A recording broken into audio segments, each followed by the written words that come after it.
on my own, but working as a group would put us in a different league. Working with Raftalia had made that very clear. I changed back to the light metal shield, and me and the other villagers ran to draw the attention of the monsters.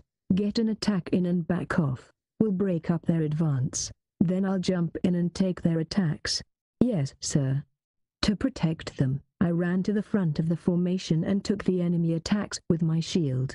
They used their farming tools to attack the monsters, poking at them from behind me. One jab wouldn't do it, but after getting hit 10 or 20 times, the monsters started to fall. Skie.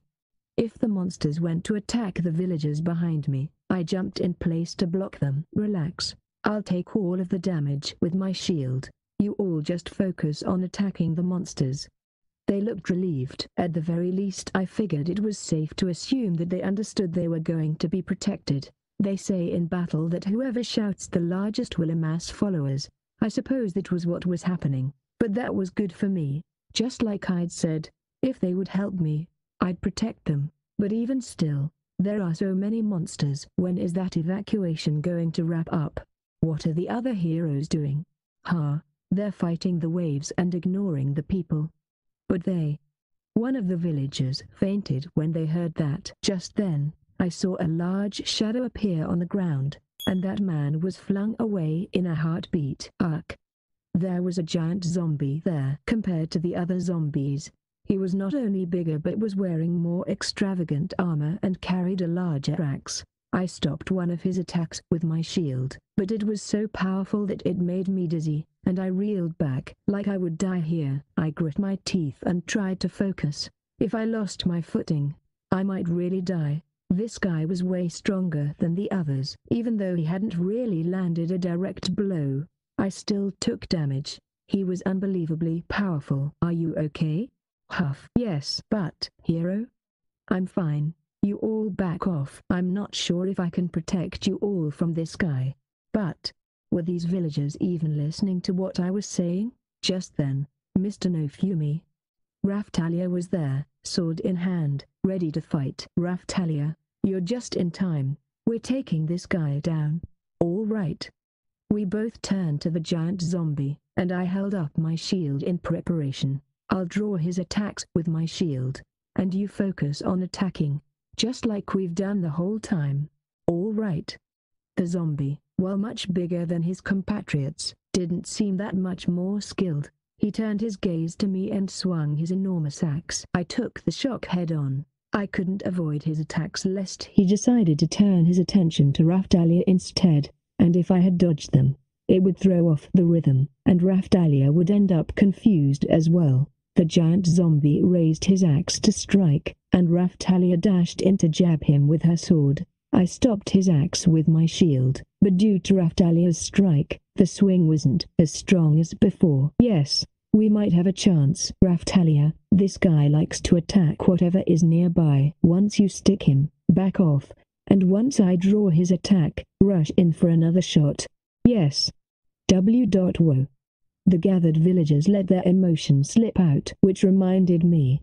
We needed to get them out of there. You're still here? Get out of here. I appreciate your help, but now you are just getting in the way. The whole reason I'm here is to keep people like you from dying.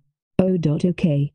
They seemed scared by my sudden outburst and nodded as they slowly began to back away. Just as they seemed to be at a safe distance, I had a sudden bad feeling in my gut. Raftalia. I ran to her and threw my cape around her, hugging her close. Mr. No Fumi? I changed my shield to the light metal shield for its strong defense rating. An instant later, fire rained down on us. I saw the group of knights that had arrived through a break in the monsters. There were magic users among them, and they had thrown a fire rain spell in our direction. Hey, we're on your side. The flames stopped immediately, but the monsters were all ablaze. There were so many insects, and they caught fire very easily. Apparently not only my physical defense rating was high, but my magic defense was high as well. Either that, or I owed it to the special effect of the light metal shield. The giant zombie let out a deafening scream through the rain of fire and fell over. I watched the line burn and, still in disbelief that they would fire on their allies, walked in their direction, shaking the embers from my cape and glaring at the assembled knights. The shield hero, eh? You're tough. Someone who appeared to be the leader of the knights spat in my direction as I approached. Raftalia's sword flew from her sheath and she pointed at the knight who'd spit at us. What are you planning to do to Mr. Nofumi? Your life depends on your answer. There was hatred burning in her eyes. You with the shield hero? Yes, I'm his sword. Show him the respect he deserves. Ah, a classy demi human wants to fight with the kingdom's knights? You spit on the people you have sought to protect and hurl flames at Nofumi, who is supposed to be your compatriot. I don't care if you're a knight. I don't respect behavior like that. Well, you survived just fine. Just fine? As they fought over the particulars, the other knights formed a circle around Raftalia. Shield prison. Why don't you? The leader of the knights was firmly shut in the cage. I glared at the rest of the knights. What kind of knight would attack their allies? The enemy is coming from those waves. Don't get confused about who you are fighting. At my shout, many of the knights looked surprised before they turned their faces away. Pretty self-righteous for a criminal. The monsters were aflame at the line, and they crawled in my direction to attack. The knights watched me defend against them all, and the color drained from their faces. I was the shield hero, after all. They weren't going to be able to defend the line on their own. Raftalia, is the evacuation finished? Not yet. It will take a little longer. Damn. Then hurry up and finish it. But, yes, they rained fire down on us, but I didn't take any damage. But, if they plan to continue condescending to me, I tapped her on the shoulder and glared at the knights. I'll kill them. I don't care how, but if I have to, I'll feed you to the monsters and run. I don't know if I'd managed to intimidate them, but they took a deep breath and stopped in the middle of summoning a spell. All right, Raftalia, we can't start fighting until the evacuation is completed. The villagers are getting in the way. Yes, there are a lot of enemies, but it's fine. Surprisingly, it looked like I could hold them off for the time being. Okay. She nodded, and ran off in the direction of the village. Damn. So that's your plan, eh, shield hero? Just as the effect of the shield prison wore off, the knight leader yelled condescendingly at me. Oh, were you planning on dying? There were monsters crawling up and swarming behind me. It looked like they were finally realizing that they needed me. The fools finally shut up and backed down. I swear, there wasn't a good man to be found in the whole world. If I weren't the shield hero, if I could do something besides protect people, I certainly wouldn't have stayed to save them. Soon enough, we had managed to halt the progress of the monsters, and to beat them back. We managed to get a foothold and dealt with most of them. After Raftalia finished evacuating the useless villagers, she came back to the line and handled attacking. The knights supported us, and eventually the cracks in the sky closed, but it took a number of hours. That pretty much takes care of it. Yeah, the boss was easy enough. Yes, if this is all we are up against, the next wave should be a simple matter. The other heroes, who had handled the majority of the offense, were talking about the boss, which apparently had been some kind of undead chimera. That was easy enough for them to say. They'd left the protections and evacuation of the villagers to the knights and the adventurers. They'd been here for a whole month, but they were still acting like they were in a game. I decided to ignore them and their foolishness and just focus on relief. Relief at having won and at having survived. The sky was the same as it had ever been. It was filled with the colors of sunset. I was safe for at least another month. I hadn't taken much damage. It must have been a weak wave. I wasn't sure if I'd be so lucky the next time. If I wasn't, what would happen? Very good work, heroes. Thanks to your efforts we were able to overcome the threat posed by the wave. In thanks, the king has prepared a feast. You will be compensated for your efforts there, so please come. I didn't want to go, but I didn't have any money, so I fell in line with everyone else and followed them. That's right. He'd said that support funds were to be provided every month. 500 pieces of silver. That sounded like an awful lot of money to me. The Ryute villagers had spotted me. What? Thank you so much. If you hadn't been here, we wouldn't have been able to save everyone. You would have figured something out. No. Another villager disagreed. I'm only alive because you were here. Think whatever you want. We will. They all bowed to me and left. The village was severely damaged. Rebuilding was sure to be long and difficult, so they hated me the whole time but would thank me when I saved them. They were flippant little things. Whatever, it was better than being treated like a criminal. Mr. No Fumi. After the long battle, Raftalia was covered in mud and sweat, but she was smiling as she ran up to me. We did it. Everyone is thankful. Great. Thanks to you, there won't be any more orphans like me. Sure. I didn't know if it was just relief at the end of a long battle, or if she was reminded of her own past or something, but there were tears in her eyes. I did what I could. I tried. You did good. I rubbed her head. She was right. She'd done everything I said, and she fought hard. I needed to let her know she'd done well. I killed a lot of monsters. You did great. Ahaha, she looked so happy, and laughed, which I thought was a little strange. I didn't let it bother me though, and we made for the castle. Excellent work, heroes. I'm truly shocked. We suffered far less damages than last time. The sun had fallen and night had come. We were gathered at the feast the king had prepared for us in the castle. I didn't know how many people had died in the last wave, but apparently the deaths this time could be expressed with a single digit. Certainly he wasn't going to suggest that any of us were more responsible for the new outcome than the others. Granted, the other heroes had taken out a lot of enemies, so I wouldn't suggest that it was all thanks to me. And yet, I didn't honestly think we would get off so easily the next time. The hourglass had transported us to some place nearby, which certainly was a help. Had it been further out, somewhere that the knights would not have been able to get to so quickly, what would have happened then? There was so much to learn. I opened the help screen. Fighting the waves, as long as the preparations are made beforehand, you may arrange for any number of people to be transported along with you. Did it mean that I could have arranged for all the knights to be automatically transported with us? Maybe none of the heroes had arranged to have me show up, but it seems none of the other 3 heroes had made those arrangements either. Why, if they knew the game, and how it worked, why wouldn't they have arranged for the knights to go with them? They probably just thought the wave would be simple enough. Either that, or they'd been lazy about reading the rules. That was probably it. Regardless, they were fools. It was a huge feast, but I sat in a corner and disaffectedly ate my food. This looks delicious. There were mountains of food that she normally wouldn't have the opportunity to eat. Her eyes sparkled as she looked it all over. Eat whatever you want. Okay. I couldn't afford to give her great food all the time, so she should eat whatever she could when she had the chance. Besides, it was thanks to her that we fared so well during the battle. Oh, but if I eat too much, I'll get fat. You're still growing. She looked concerned. Just eat. Mr. No Fumi, do you like fat girls? What? What was she talking about? Oh, nothing. Just the thought of women made me remember that woman.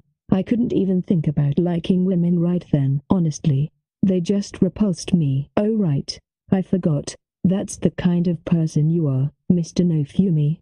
She sighed, as if surrendering to something, and reached out for the food. It's delicious, Mr. No Fumi. Good. Yes. This whole banquet was stupid. I wish I could just get paid and get the heck out. It pissed me off just to see so many jerks in one place. Now that I think about it, the reward might not even come until tomorrow. Was it a waste to have even come? No, at the very least we saved on the cost of food. Apparently Raftalia was concerned about her weight, but the truth was that she was still growing, and she ate a lot. If only I had some plastic food storage containers or something, we could take leftovers with us. Without any refrigeration, the food would only last until tomorrow. Maybe I could get the cook to wrap some stuff up for me later on. Maybe he could give me some leftover stable goods too. As I was thinking all this over, my mortal enemy, Motoyasu, was pushing his way through the throngs of people and coming over in my direction. What did he want this time? The thought of talking to him made my stomach turn, so I tried to avoid him by walking off into the crowd.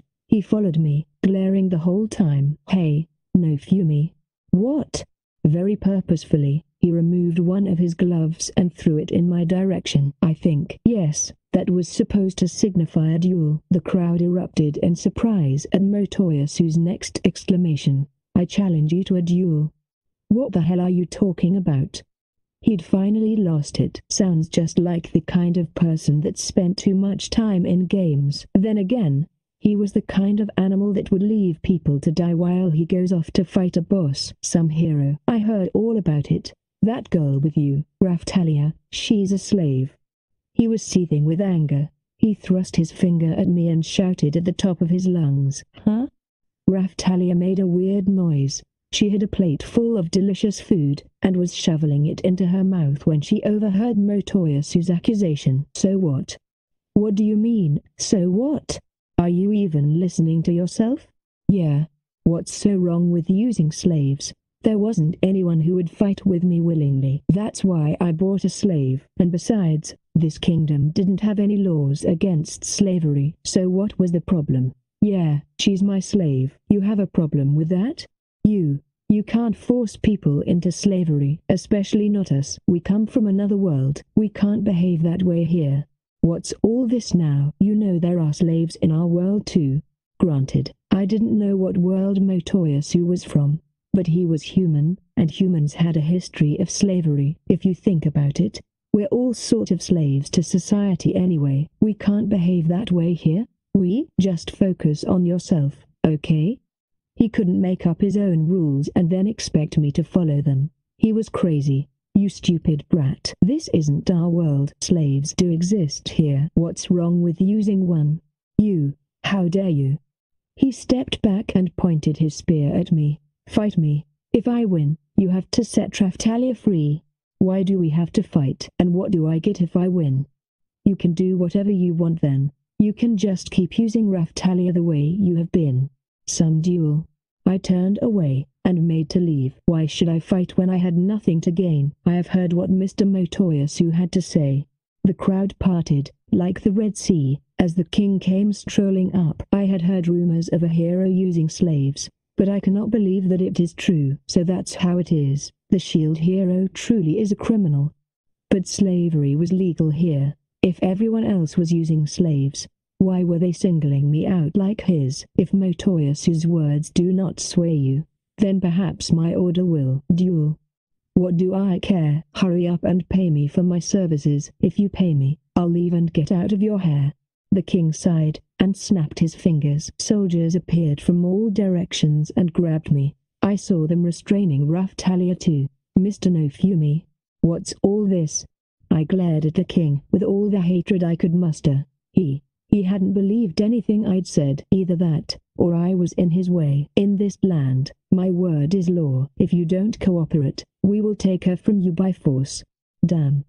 The royal magicians, no doubt, did know the spells necessary to break the slave magic that held her. So if I didn't fight this duel, I would lose Raftalia for sure. Come on. That wasn't fair. She'd finally become useful. Just how much time and money did they think I'd invested in her? You don't have to fight. I will. Mile per hour. They stuffed a gag in her mouth to silence her. There is a chance she is under a spell, so that she must support her master. She must be silenced for the time being. Obviously you're going to let her participate in the duel? She is the prize of the duel. Why would she participate? Why not, you bastard? Everyone, to the castle gardens. The king ignored my complaints and announced the duel in the gardens. Damn, I wasn't able to attack. The outcome was as good as set. Chapter 22, The Clash of Spear and Shield. They altered the gardens to make space for our duel. Torches were set along the perimeter, and everyone who'd been enjoying the feast came out to watch the heroes fight. But of course everyone already knew how it was going to turn out. I was unable to attack at all, and there I was fighting with the spear hero.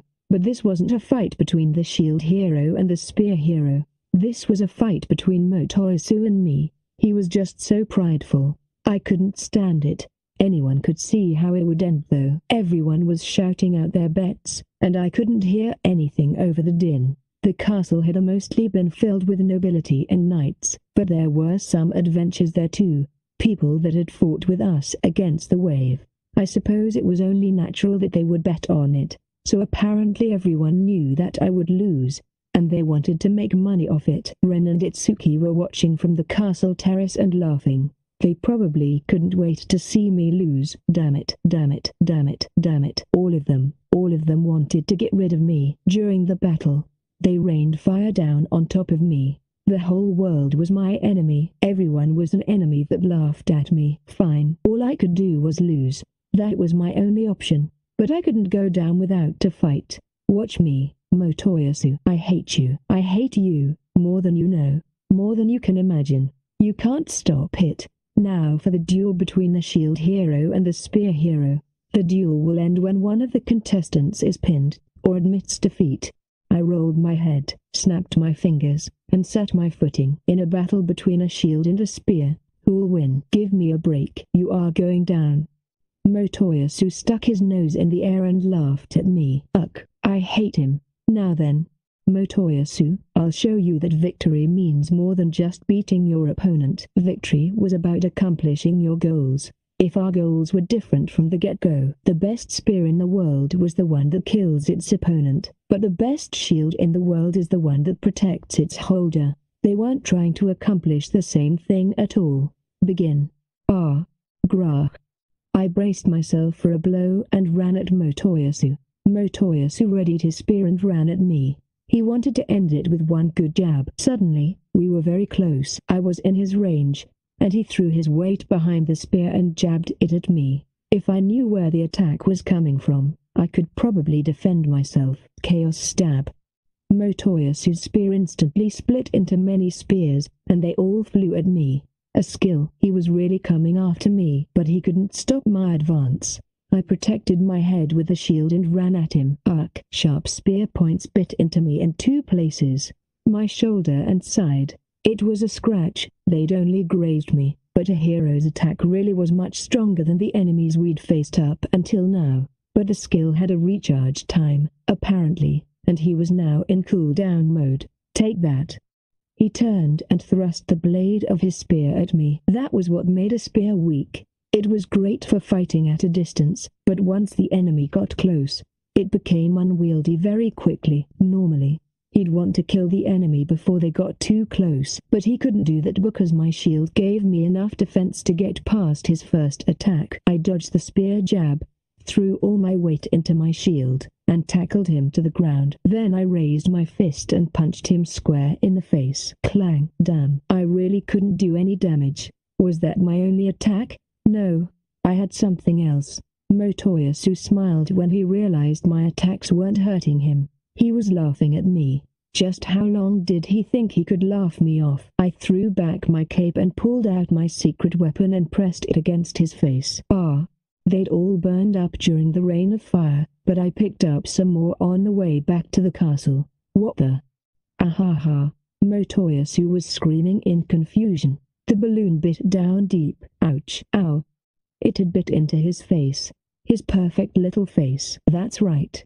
I couldn't attack by myself. That's why I have these special weapons, designed for attacking other people, and they are called balloons. I put two on his face, and then on his legs to keep him from getting up. Then I put another one on his crotch for good measure. What the hell are these balloons? The crowds were shouting, like I cared. I put all my weight onto the balloon, and made sure the teeth were digging deep into his crotch. What? I'll get you. If I can't win anyway, I might as well make you as miserable as I can. I'll start with that face you use to control the ladies, and take care of your little friend down there too. Without your face and your balls, you're nothing. Some ladies' man. What? Ugh. You're not getting up. He reached up to pull the balloons off, but I held his arms down. He eventually managed to get the balloon off of his face, but when he was knocked down, he couldn't swing his spear. When he ripped a balloon off, I threw another one on, and it bought me some time. It wasn't just balloons either.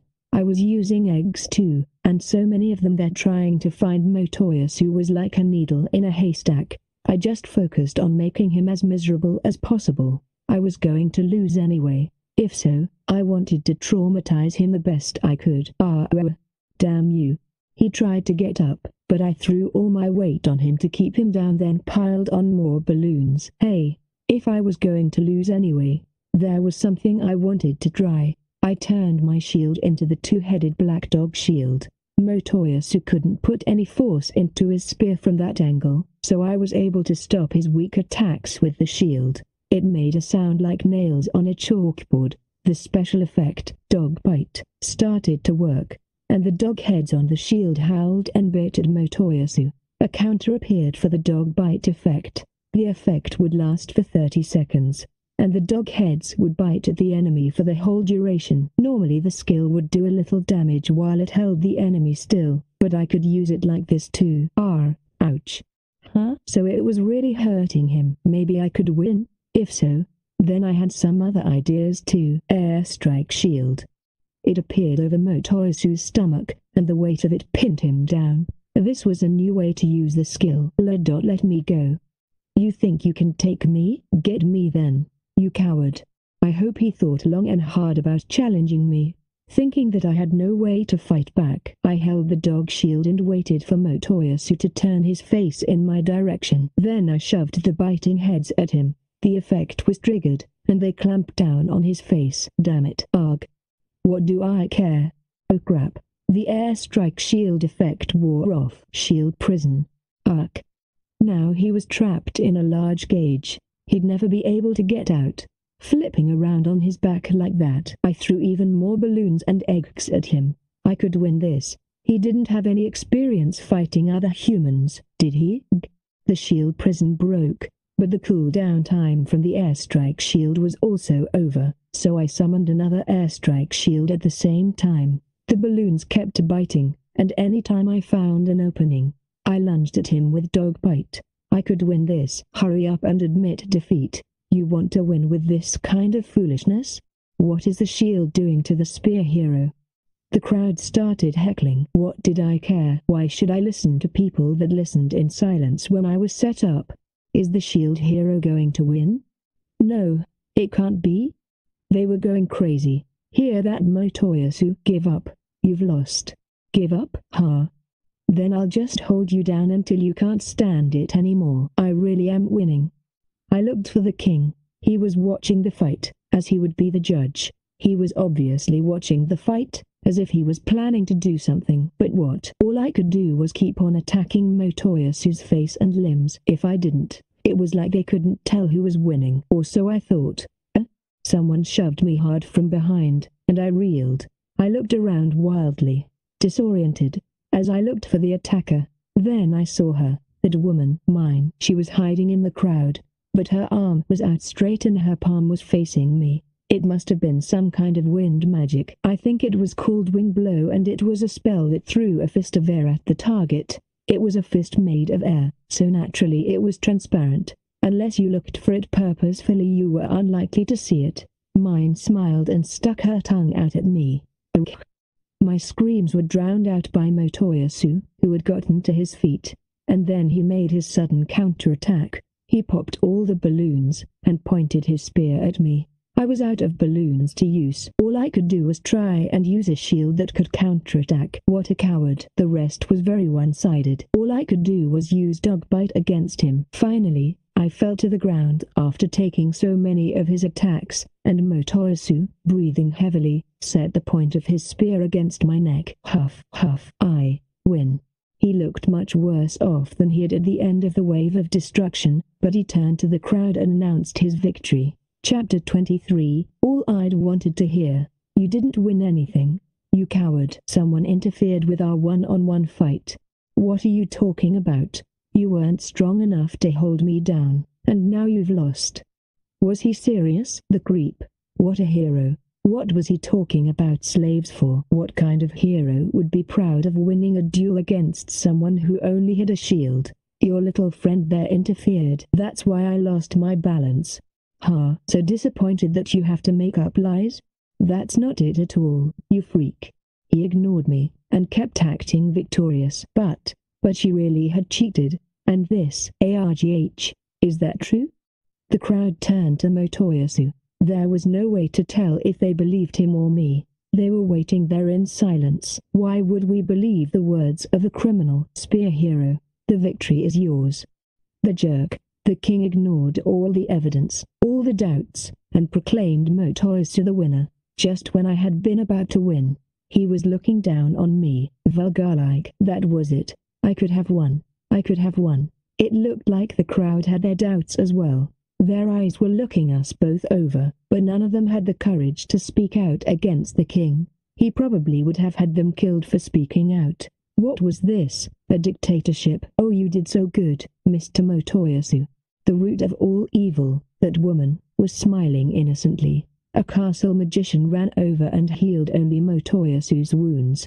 They just ignored me. Yes, my daughter Malti has excellent choice in heroes, said the king, and placed his hand on mine's shoulder. What? Mine was the king's daughter? Yeah. I was really surprised to think that the princess would use a fake name and infiltrate us. Oh, yes. But naturally it was all for the peace of the kingdom, so that's how it was. I thought it was strange that she was able to have me branded a criminal without a single shred of evidence. The sneaky princess, in order to get the hero she wanted, she sacrificed the weakest hero, myself, stole my money, then ran to her father and got him to denounce me. It was a perfect way to frame me. Then, because Motoyasu had saved her, she used that as an excuse to get closer to him than the other women were able to. Now it all made sense, even why I'd been given more money at the start. She wanted the good equipment for herself, and then she would attach herself to the best hero. When I'd seen, at the very beginning, that Motoyasu had better equipment than the others, I should have been smarter and kept my distance. They'd thought it all out, and there was no other recourse but to ask them directly. But considering how far they would go, I didn't have a good reason to think they would not have covered their tracks. In the end it was the word of the disgraced and useless shield hero versus the word of the greater-than-spear hero who had saved the princess. They'd planned it all from the beginning. It was a perfect trap, and while it hadn't damaged me directly, the wing blow was strong enough to knock me off balance, which suggests that the caster had been well educated. It was proof of the princess's involvement. That was why they'd set up this one-sided duel in the first place. It had been their plan from the start. They'd known that he would win, and they'd known that the princess could interfere on Motoyasu's behalf if the duel ever seemed to be in question. It was simple. All that woman needed to do was whisper in his ear, "That girl with the shield hero is a slave. He's forcing her to cooperate. You have to save her." It was a perfect opportunity to make herself look good to her chosen future husband. They would not let it slip by. If they ended up getting married, then saving a slave girl from the disgraced shield hero was the perfect end to their heroic story. Legends are born through evil. The more evil you were, the better you'd be remembered. Throughout history, they'd be remembered as the heroes that took care of the fallen shield hero and saved the little girl. They'd have songs written about them. The king was a jerk, and the princess was even worse. Wait a second. The princess was a bitch? The phrase sounded familiar to me, but from where?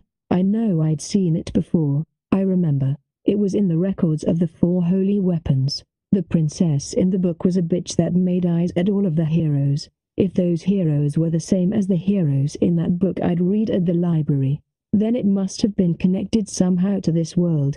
So it only made sense that the princess would be a bitch. I was filled with a burning hatred, and it ran powerfully through my body. Thump, thump. My shield was pulsing. Curse series shield. Conditions met. The seething black hatred absorbed my shield, and my field of vision warped. Now then, Mr. Motoyasu, the girl that the shield hero was using as a slave is waiting. The people parted, and Raftalia was there with the castle priests. They were about to remove the slave spell from her. The magicians were holding a bowl filled with some kind of liquid which they smeared over the slave mark on her chest. As they did so, the slave icon in my field of vision vanished, and that made it official. She was no longer my slave. The seething hatred was burning, and it took control of me. The whole world was laughing at me, mocking me.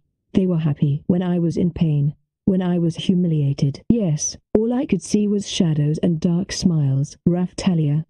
Motoyasu rushed over to her. They removed the gag from her mouth, and as Motoyasu approached, her eyes filled with tears, and she turned to say something and slapped him. "Why don't you fool? Huh?" Motoyasu looked stunned and confused. "Of course I don't forgive your cowardice, but when did I ever ask for your help? But Raphtalia, he was abusing you. Mr. Nofumi never made me do anything I didn't want to do. The spell only made me fight when I was too afraid to have done it otherwise." I felt very light-headed and couldn't really follow what everyone was saying. No, I could hear them, but I didn't want to listen. I just wanted to get the hell out of there. I wanted to go back to my own world, but that's not okay. Mr. Nofumi can't attack monsters, so he needs someone to help him. That doesn't have to be you. He'll work you to the bone. Mr. Nofumi hasn't let a monster hurt me, not even once. When I got tired, he always let me rest. No, he's not the kind of thoughtful person you think he is. Would you reach out to a sick, filthy slave? What? Mr. Nofumi did a lot for me. He fed me whenever I was hungry. When I was sick he made medicine for me. Would you have done those things? Of course. Then you must have slaves of your own. Raphtalia rushed over to me. Leave me. This place was hell. The whole world was made of duplicity and evil. The women, no. The whole world was laughing at me, punishing me, trying to hurt me. When she touched me, I felt hatred boil inside of me. When Raphtalia saw the way I reacted, she turned and glared at Motoyasu. I heard the rumors that Mr. Nofumi forced himself on his friend, that he was the worst of the heroes. Right, yes. He's a criminal. You should know since he made a sex slave out of you too. How can you say that? Mr. Nofumi has never touched me, ever, not even once. She reached out and held my hand. Let me go. Mr. Nofumi, what can I do? What can I do to earn your trust? Let me go. The whole world thought I was contemptible. They blamed me for everything. I didn't do it. I was flying into a fury when something covered me. Mr. Nofumi, please, calm down. Listen to me. Let me earn your trust. Huh? If you can only believe a slave, because they are incapable of hurting you, then let's go back. Take me back to the tent, and I'll take the curse again. Liar, what do you want from me? What? What was this voice that forced its way into my heart? Whatever happens, I believe you. I believe you. Mr. Nofumi. Shut up. You want to frame me for something else. I know that you wouldn't do what they accuse you of. You wouldn't force yourself on anyone. You aren't that kind of person. It was the first time I'd heard the words I wanted to hear. The first time since I'd come to this world. I felt like the dark shadows surrounding me were starting to fall apart. I felt kindness. The whole world might accuse you, might blame you, but I won't. I'll say it again and again. You didn't do it. I opened my eyes, and when I saw her she was no longer a little girl. She was a 17-year-old woman. I could tell that it was still Raphtalia. It was Raphtalia's face, but she was the cutest girl I'd ever seen. Her hair had been so dirty, but here it was, beautiful and long. Her dry and cracked skin was somehow changed.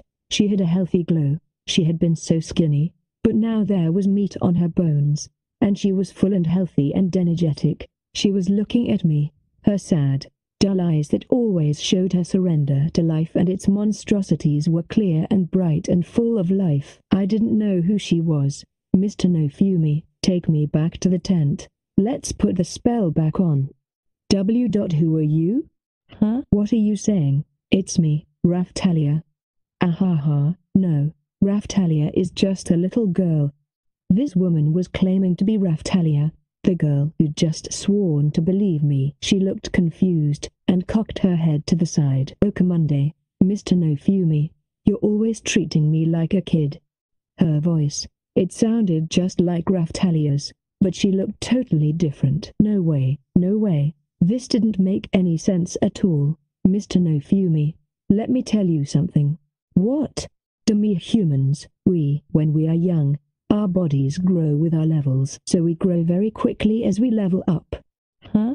To me humans are not humans. This is one of the reasons that some people treat us as monsters. The girl who called herself Raftalia kept talking. Sure, I guess I'm not emotionally that mature, but my body has matured. I'm basically an adult. She pulled me close and buried my face in her large, voluptuous breasts as she spoke. Please believe me, I know, that you never committed any crime. You gave me medicine, saved my life, and taught me what I needed to survive. You are the great shield hero, and I am your sword. No matter how rough the path, I will follow you.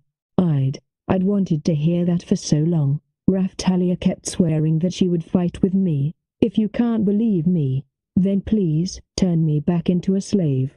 I want to stay with you. I will follow you. Ugh.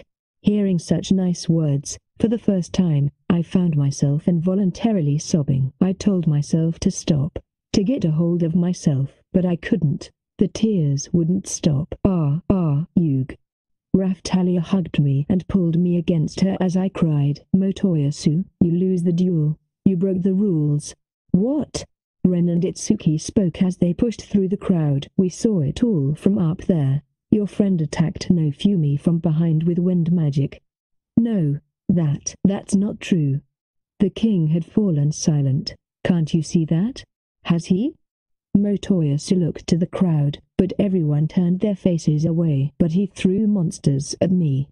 He has no attack power. You have to give him that much. You're in the wrong for challenging him to a duel in the first place. He turned to Ren and Itsuki, self-righteous, and shouted, but he concentrated his attacks on my face and crotch. He knew he couldn't win, so he just did all that he could to hurt you. I don't think we can begrudge him that. Motoyasu was indignant at Itsuki's words, but soon he relented. It looks like you have some fault, at least in this particular fight. Give it up. Damn, this isn't fair. I mean, Raftalia is obviously brainwashed. How can you say that, after the scene we just witnessed? He's right. It was growing awkward, so the heroes made to leave. The crowd returned to the castle. Geez, that was boring. I know, it was a disappointing result, to say the least. The last two spectators, apparently unimpressed, slumped their shoulders and walked off. The two of us were left alone in the garden. It must have been so hard on you. I never knew. Please, share your pain with me. At the kindness in her voice, I drifted off. I slept for an hour, and Raftalia held me the whole time. I was surprised. I hadn't noticed how much she had grown. How could I have not noticed? I was probably too stressed. I was too stressed to notice her growing. I had drained all my focus on her status and focused only on the rising numbers. Epilogue. The feast was long over. We found a room that hadn't been used, a dusty servant's room, and rested there. It was nothing like the last time I'd stayed in the castle. That piece of trash of a king seemed like he would do whatever he could to heap misery on me. That's what I'd call him, trash. As for mine, I'd already decided to call her bitch, and it was only fitting, considering her behavior. As for Motoyasu, I'd call him man-whore. Or no, clown. Then again, I suppose it was possible that he was just being used by bitch, so I decided to hold off with the nicknames for the time being. Raftalia saw that I wasn't eating much and went out for a while. The cooks gave me some food from the kitchen that they weren't using. Thanks. She gave me something like a sandwich, and I ate it. Well, it's not very good. I couldn't taste it anyway, so it didn't matter what I ate. I took a bite. I'd been expecting something flavorless and gross, but it reminded me more of the first meal I'd had here. Was I imagining things? One more bite. What is it? I can taste it. Ever since they framed me, I haven't been able to taste anything. But why? Even though I'd done all that crying, I felt tears welling up again. I didn't know that being able to taste food would feel so warm, so good. I'm happy. You always made such delicious food for me, and I was sad to see that you were unable to enjoy it yourself. She smiled, and took a big bite of her own sandwich. Let's eat all kinds of yummy things together. Sure. Someone believed me. Just that fact made me feel lighter.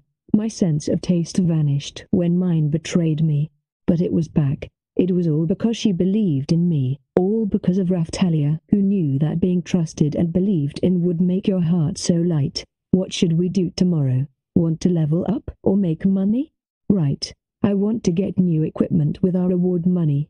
We're a month behind the others, and so that's where we need to start. Let's find a good place to work. Now I would have to fight to save this world. Again. But this time, I'd be with the one person who understood and believed in me. I didn't want to. I was afraid so many times, but I made up my mind to stay positive, if only for Raftalia. How else could I repay her trust? Mr. Nofumi? What? Let's do our best. Right on. I didn't want to just stay alive anymore. I wanted to actually move forward, because she believed in me. It was a whole new world, full of dreams and adventures, like an anime or a game. But it was a horrible place as well. But I still wanted to try. I wanted to try for myself, and Raftalia too. Raftalia. What is it? It might have been rude, but I leaned over and kissed the cheek of the girl who believed in me. Thank you. Sorry? I guess you don't like that kind of thing. No, Okay, I'm sorry. That was rude. I won't do it again. It's okay. I got it.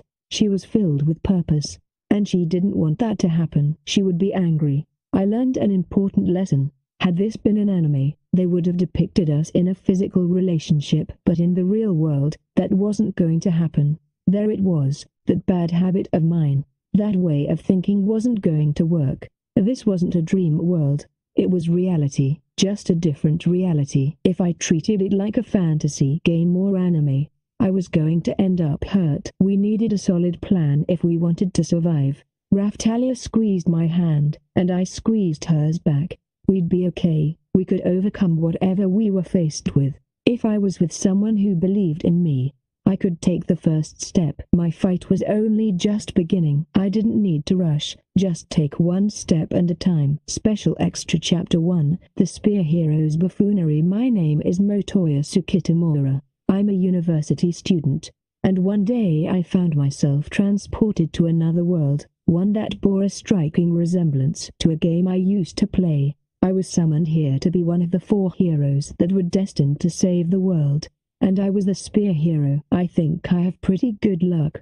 The world was so much like a game I had known that I already had all the knowledge I needed to save it, and in the process of doing so, I found myself surrounded by a gaggle of lovely ladies. Hey, you over there, you free? Want to go on a date? The country had given me a task, and to accomplish it I had gone to a place called the Guild. Had this been a game, this would be the place where the player received quests, or participated in events and various episodes. In this world, however, it was also where different adventurers gathered to make money. I don't know. Do I? I wonder. The cute girl's eyes wandered to the huge spear I held flung over my shoulder. Do you know how to use that? I held it out and caused it to change forms right before her eyes.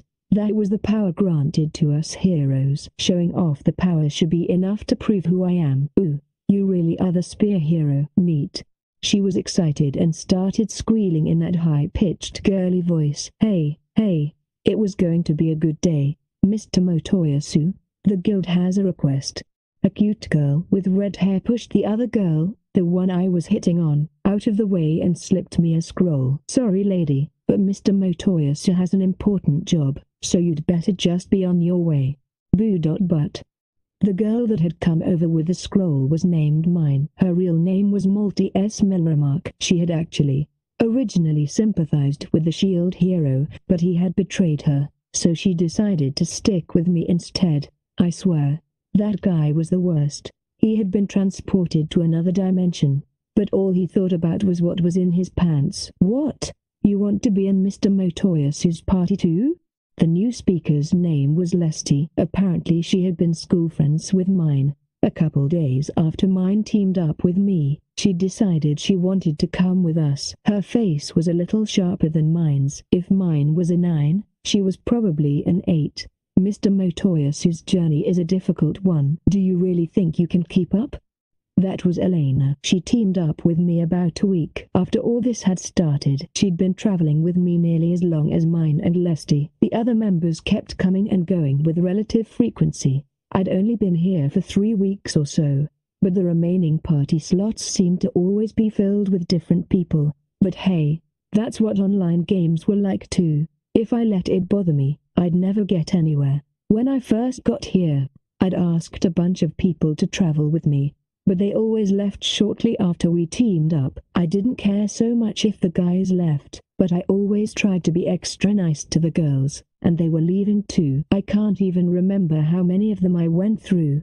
They always just said that they didn't feel like they fit the group, and that's the only answer I ever got. Whatever. I didn't like clingy girls anyway. Anyway, it had been 3 weeks since my arrival. I should celebrate with the girls that had stuck with me. Of course, that's what we would do. You want to come with us? Yes. Cool, let's go then. What's your name? R.Reno. All right, Reno, let's go. I took her hand and sent her a party invite. She accepted the invite and became part of my party. I thought I saw mine glaring at Reno, so I turned to look, only to find out that she wasn't. She was smiling kindly. So what's the next job? Mine? A famine has struck a village in the southwest. We are to protect the carriage that is delivering food to them. What's this? I was pretty sure I'd heard of that job before. The same quest was available at the guild in the game I'd played. The order was placed, and our levels fit the task. Got it. Where and when do we meet the carriage? It leaves tomorrow morning, from right here at the guild's storehouse. Got it. I guess that means we are free for now. Let's spend some time leveling up, and then treat ourselves tonight. Yay! The girls all squealed in delight. I guess the girls in this world like to have a good time. Besides, I'd been wanting to blow off some steam anyway. All right, girls, let's get to it. Yay! We did some leveling up nearby at a spot I'd found. We looked for a place that the monsters appeared in crowds and started hunting. A monster quickly appeared. It was a bird-like monster called a sky blue wing. Its flight ability was low, and it wasn't a fast runner like the Philolial, but it still gave good EXP points. It was a very efficient way to level up when you were between levels 30 and 40. You girls back down. Okay, good luck. Huh?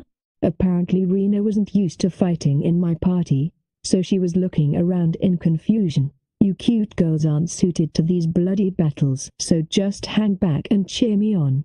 Oh, yes. I sent an airstrike javelin flying at the sky blue wing, and it fell easily. Woo, you're so cool, Motoyasu. Their cheers really revved me up. Mr. Motoyasu. There's another one. Arg. And another one. Arg. Mr. Motoyasu, I'm thirsty. Arg. Mr. Motoyasu, can I have a snack? Arg. Mr. Motoyasu, we're going to take a rest. Arg. We spent the rest of the day that way, and I leveled up. I'd reached level 43, and mine was at level 39. Lesty reached level 38, and Elena reached level 35. The new girl, Reno, was still at level 20. That should be enough for today. Let's head back. I'd had enough sweat for the day, so we finished up before sunset and went back to town. That was a tough day. Sure was. If you hadn't been there cheering me on, I might not have made it. Reno looked confused again. What was her problem? Certainly she didn't want to wallow in the mud and level up. No way. Girls didn't like that kind of thing. Once it's dark, let's all meet back at the inn. Okay, we will be at the spa until then. Cool, have fun. Till then. Reno didn't seem to understand what was going on. It was just a way for the girls to bond. I wasn't so tacky as to try and jump in and wedge myself into their friendship. All right, well, it was a day for training. I had to get to the market and buy some food. I went to the market and bought a bunch of food, then went to the kitchen and got to work. By the time the preparations were done, the sun had fallen, and it was night. Oh, Mr. Motoyasu, we're back. I'd told the innkeeper to tell the girls to come back to the kitchen when they arrived. What are you doing in the kitchen? Oh, I was just working on a surprise for. Hey, where's Reno? She said that as we were hunting today she realized that she just didn't fit into the party. She decided to leave, but she said, "Thank you for everything, and I hope we meet again." Oh. Again? It was like no one fit in the party. Was it because mine and her friend were part of the nobility? You'd think that they'd still be able to get along, and yet. Besides, everyone was equal in my party. I loved them all equally. So what are we doing tonight? Right. Well, today marks 3 weeks since I was first summoned to this world. I wanted to celebrate with everyone, so I decided to cook for us. Woo. They all glanced over at my food. It was food prepared the way we do in my world, so I wasn't sure if they would like it. Just to make sure, I tasted it. I'd been cooking for a while, and I had never received a single complaint. Besides, I was a genius in the kitchen. I could make anything, and the girls loved it. I didn't know you could cook. You can do anything, Mr. Motoyasu. You're amazing. Yes, you are so very talented. A true hero. They're right. My stomach is growling just looking at it. I know, right? Dig in, girls. Everyone said it was delicious, and they ate a lot, but I guess I made too much because it seemed like there were a lot of leftovers. Good night. After we finished dinner, and we had taken our baths, we chatted for a little while before the girls went off to their own room. But my night wasn't over just yet. I guess the girls didn't have enough energy to hang out through the night, but I did. I decided to head down to the bar. I left the inn and walked down a dark back alley. That took me through a seedy area behind the pleasure quarters. No. I could hear some people deep in role-playing. Their voices echoed inside a small building. They seemed to be having quite the night. No matter where you went, there were always businesses that profited on exhibiting the obscene. Oh well. It's not like I could bust in there and save the girl or anything. It was her job after all. But she sounded a lot like Reno. I'm sure it was just a coincidence. Reno was an adventurer, and she seemed like she'd had a good head on her shoulders. She wouldn't be working in a place like that. Oh, someone, help me. I guess there was some real acting going on for the clients. I let those thoughts wander as I walked through town. Finally, I found a nice-looking bar. He's too strong. And look at that spear. You don't think, is it the spear hero? I don't give my name out to scum like you. We were in the middle of a quest to protect the carriage and its cargo. We were a good way down the road when we ran into some bandits. I took them down. You're amazing, Mr. Motoyasu. Wow. It's true, you just laid waste to them so easily. I think I'm in love. Go Motoyasu. Oh, you girls, come on now. I tied up the bandits and dropped them off at the guard station of the closest village. I think it was called Ryute. I thought that I saw Nofumi heading for the mountains with some dirty little girl. Maybe I was just imagining it. Anyway, the girl looked like a country bumpkin. She wasn't that cute. Whatever, back to work. Before long we arrived at the village, in the midst of a famine. Oh, food. Thank you, spear hero. Oh, it's really nothing. Make sure you share the food equally. The villagers formed a big crowd around the carriage and its cargo. Among them were skinny, starving children. It hurt just to look at them. I had to finish the quest, but before that, you're cute. Want to get some tea? Really, no matter what world you were in, girls were just so cute. I was pretty tired by that point, so we decided to get a room in town. The next morning I woke up and went over to the room where the girls were sleeping. I watched mine's sleeping face. She was murmuring some weird stuff. I decided to scribble on her face. She'd be so surprised when she woke up. Spear hero, where are you off to now? My face was red from where mine had slapped me, a fitting payment for my graffiti. I was speaking with the village chief, just a little to, fight the famine. Mr. Motoyasu, where are we going today? To a nearby dungeon. There is an item there that will help the village. Oh, you just know everything, don't you, Mr. Motoyasu? Don't embarrass me. Let's get going. Yes, there was a dungeon nearby. There was something there, in the ruins, that would fix it all. In truth, I really should have done some research back at the castle library, but I had gotten some second-hand information. and so it shouldn't be a big deal. Besides, the sooner we fixed the famine, the less people would have to suffer. That was the goal anyway. We soon arrived at the ruins. The dungeon had 3 levels. They said you could solo it at level 30. It was a pretty early quest. Now, had this been a game, you could probably set the difficulty level of the instant dungeon to match your own level. It was an instant dungeon, and they were instantly generated for you and your party only. There would be a map, and you wouldn't meet any other players inside. You could take it on with just your party. Honestly, at our current levels, clearing it should be simple. The dungeon was built of stone, and was an hour's walk from the village. It was set into a slightly weathered cliff of red earth. Just like in that game, we entered the musty ruins and lit the candle stands there. I remembered that the dungeon was booby-trapped. We shouldn't run into many monsters in here, and we should be just fine at our levels. Okay. Now then, I think the booby traps had something to do with the candles we lit on our way in. Our success or failure would depend on them, and if we failed, we'd have to start all over from the beginning. The booby trap was this: before the candles burned out, you had to defeat the golem at the very back of the dungeon. In the game, the time limit had been 30 minutes. To be successful, you had to make it to the very bottom floor. It might have been set up like a maze, but I already knew my way. There were a few different versions, but I had them all memorized. So we should be just fine, or so I thought. We kept running into dead ends. Well, that was weird. In the game this had definitely been the right way. Even still, we made it to the end of the dungeon within the time allotted. The room was filled with cool air. The walls were built of stone but were blue and transparent as if they were made from ice. The place felt mystical and dreamy. Wow. Mine and the others were amazed as they looked around. All right, so there should be a treasure chest over there. I pointed to a large, ornate box way at the back of the room. But what's inside? There's a miracle seed in there that will save the villagers. But first we have to defeat whoever is guarding it. What do you mean? When you get close to it, the bricks fall down from above and turn into a golem. Don't worry, he's not that strong. If you all back me up with magic, we'll be just fine. Yes, sir. We're rooting for you.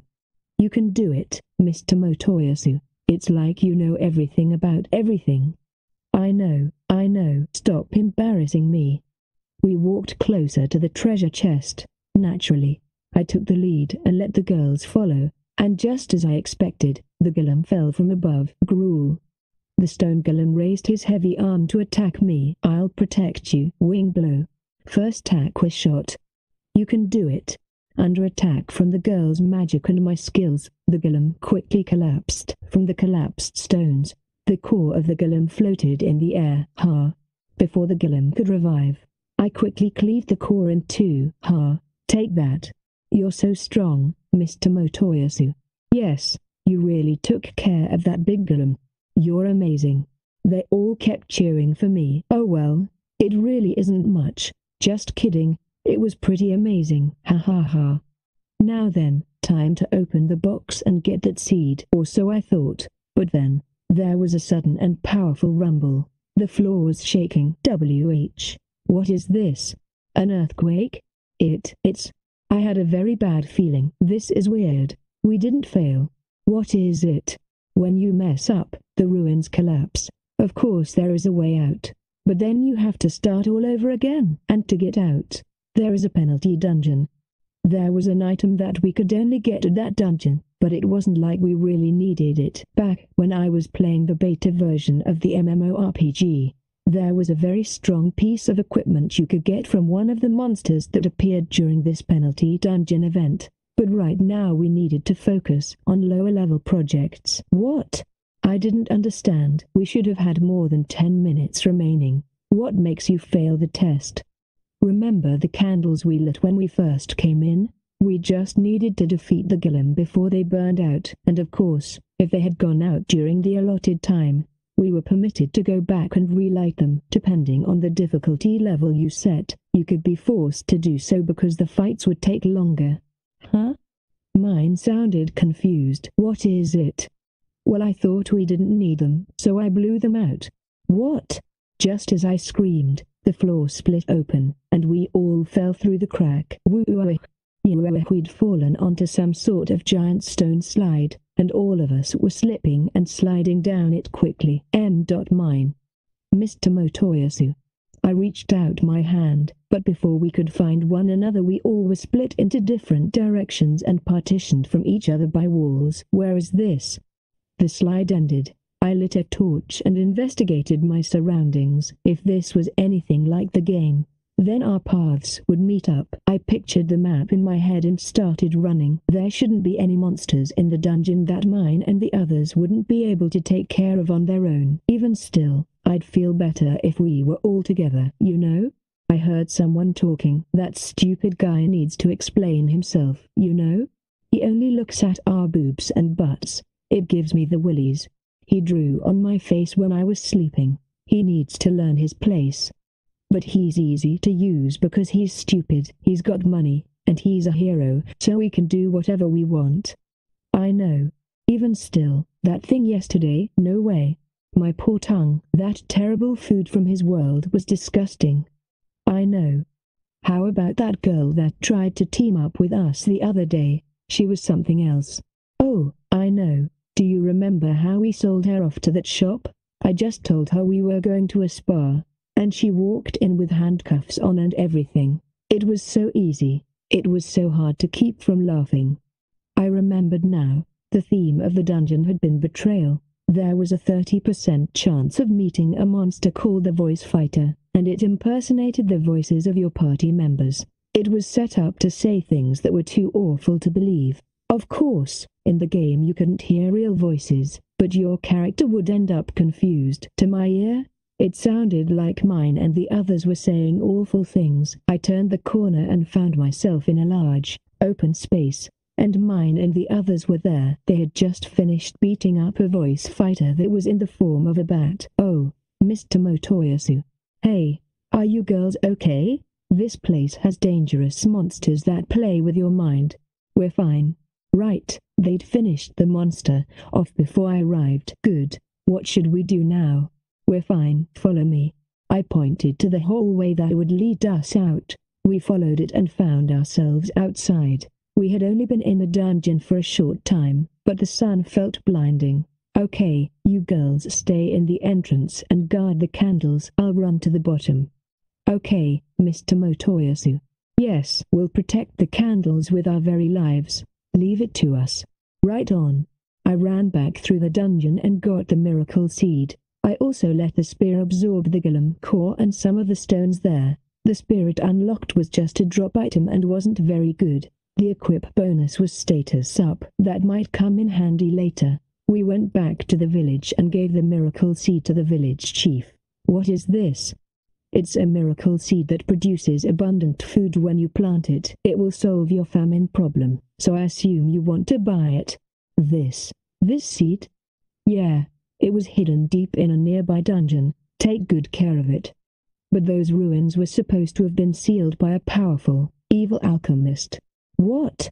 Oh, it's nothing. If the spear hero says it, it must be true. He smiled and planted the seed in a field. It instantly sprouted, grew, and produced fruit. The village cheered. Thank you so much, spear hero. Ha, ha ha, that's what I'm here for, to save the world. It really did feel good to help people. Oh hey, once you two reach level 40 we should go back to Castle Town to change your class. The 4 heroes couldn't change their classes, which was different from the game, but mine and the others could. Class changing was a ceremony that you had to undergo to take the level cap off of your character and to improve your stats. They held the ceremony at the Dragon Hourglass. Mine was good with magic, so had this been a game she probably would have been a wizard. If so, then I would make her into a high-level wizard. Besides, I knew how the world worked, so my decisions were sure to turn out the best in the end. Yes. Wow, it's already time for rising in class? Excellent. Now we can do even more things for you. We want to help you, Mr. Motoyasu. Right on. I thrust my fist in the air and savored our victory. Then I reached out for mine's butt and gave it a squeeze. What was that? Oh, Mr. Motoyasu, I sure wish you'd control yourself. Ahahaha. Man, Oh man, this world sure was fun. I already knew everything I needed to know from the game, and all the girls loved me. And besides, that vicious woman that killed me was nowhere near here. It was so much fun. I just couldn't stop laughing. The wave would be here in 6 days, and I was starting to look forward to it. That was how we spent our days, having fun and leveling up. We did so on the way back to Castle Town. It was a great place for him, an ideal world full of excitement. He was proud to be there. In the records of the 4 holy weapons it says that the spear hero thinks deeply of his friends. If he continues on without understanding the difference between kindness and naivety, what sort of fate will he meet? At the time, he was not the true hero. He was little more than a clown. He only heard what he wanted, and ignored what upset him. His belief in his friends was unfounded and led him to great peril later on. What happened to the town that he saved?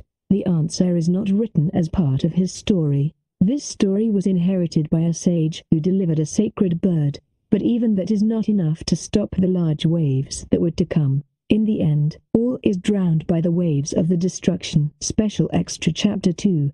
The flag on the kids' meal. I'm going out. Make sure you are back for lunch. Okay. The weather is amazing today. After I said bye to my parents, I headed for the town square. Keel and the others were waiting for me there. Hey, you really came? Sure. Keel wiggled his little dog-like ears while he waited for me. The other kids were already there. They said we can't go to the ocean today because Sadina isn't here. I said it would be fine, but still. But Keel, you almost drowned last time. Oh, shut up. Anyway, let's play in the fields today. Okay. Everyone nodded in agreement. All right, let's go. You'd better stick with me so you don't get lost. Who do you think you're talking to? I'm a fast runner. We all raced each other out to the fields. But really? I was a fast runner. I was probably just as fast as Keel, and everyone said that he was the fastest. Once I started running, everyone fell into line behind me. You really are fast. If you throw your arms out ahead of you and think about running faster, you'll really increase your speed. I was trying to tell one of the slower kids how to run fast, and as we were talking about it we arrived at the field. My parents had said that we needed to be careful because there were monsters, but we had never run into any real danger. What do you want to do today? Ah shoot, I lost. I swear that I'll beat you next time. Keel shot me a nasty look. Hey, this was going to be a good day. Let's play tag. Sounds good. Yeah. Everyone agreed with my plan. Albeit, I'm going to catch you. You won't catch me. Keel really hated to lose, but that was one of the best things about him. Ahahaha. Shoot, wait up. Keel seemed like he was actually upset. He only chased after me. Eventually we all tired out, and we all decided to take a break. What should we do next? Everyone can still play, right? I don't have to help out at home, so I can still play. For whatever reason, there were times when everyone had stuff they had to do at home. I helped my mom cook. Let's play tag again. But I'm so tired. Let me catch my breath. Keel had way too much energy. I guess boys are like that. Whatever, then the rest of us will play without you. Yeah. All the boys got up and went to play tag. They sure are energetic. I know. The girl next to me, Rafana, agreed with me. We both sat and watched the boys play. Hey, who do you like? We were all close to the age where we started to care about love and relationships. We started talking about who was dating who, and who we thought would get married. Before long we were both talking excitedly. Maybe someone like my dad. That's cheating. He needs to be the same age as you. I turned to watch the boys playing. Keel was probably the coolest boy among them. He had a good face, but, and I know I shouldn't say things like this, I'd never liked the look of my own face in the mirror. If we went to the nearby town there were a lot of cute girls around, and the older we got the more obvious their beauty became, and my race wasn't highly regarded for our beauty, but my dad was cool, and he was handsome. I wanted to be like my dad. Everyone said that my mom was cute. She was really nice too, and she knew how to cook. I wonder, will I be pretty when I grow up?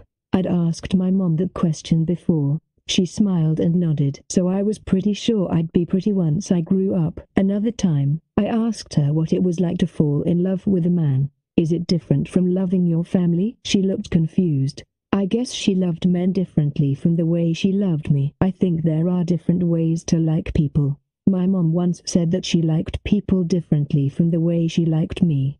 Yeah, I get that. But I want to marry someone like the legendary shield hero.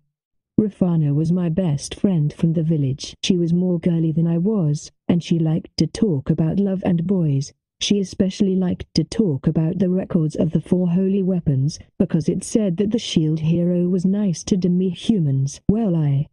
But just then, up until that point, I had never thought that my life would consist of anything other than a succession of peaceful days. I had really believed it. Ping! A loud sound echoed over the fields just as I started to wonder what it could be. The air started shaking, and a sudden and powerful wind blew. Kyle? What the? We all fell to the ground and waited for the wind to die down. A moment later the wind faded. Everything was quiet. What was that? Hey, look at that. Keel was pointing to the sky. I looked to where he was pointing and was stunned to silence. The sky looked like it had been ripped open with a knife. It was covered in a deep red crack, like a tortoise shell. It was eerie. What should we do? My parents said to come back to the village if anything happened. If we don't check it out now, we might not ever have a chance again. No, Keel. The other kids and I all held Keel back, and we went back to the village together. Raftalia. Daddy.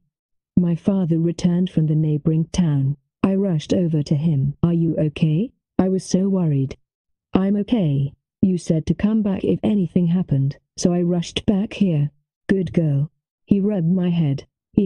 My dad started talking to all the other adults. Everyone listen up. I've just gone to see the Lord of these lands. He says that those cracks in the sky lead to the ground and that huge crowds of monsters are swarming out of them. Does that mean that we have to fight them? I think it does. There was a terrifying howl coming from the cracks in sky. My tail started swishing aggressively at the sound of the howl. It was so scary. Will we be okay? Hey, we're in trouble. The monsters have already flooded the town. It's like hell out there. An old man from the village ran in and announced the news. His face was pale. But how could they have gotten here so fast? The Lord has commanded us to evacuate as quickly as possible. He has already called for support from the castle. What had happened to the Lord? I don't know, but he has left instructions for everyone to evacuate as soon as possible. The adults looked very upset as they talked, and say Dina is away, and all the hunters are out fishing. There's a big storm out at sea too. Who knows if they will be able to return safely. The sky was looking worse and worse. Just then there was a large, strange sound. Everyone turned to see what it was. What is that? There was something there, like a person made of bones. It was stumbling and dragging its feet as it walked in our direction. It was carrying something like a weapon in its bony hands, and it was shining with a dull light. I was scared. I was scared down to my bones. It was a monster. That was the only word that fit, and it described it perfectly.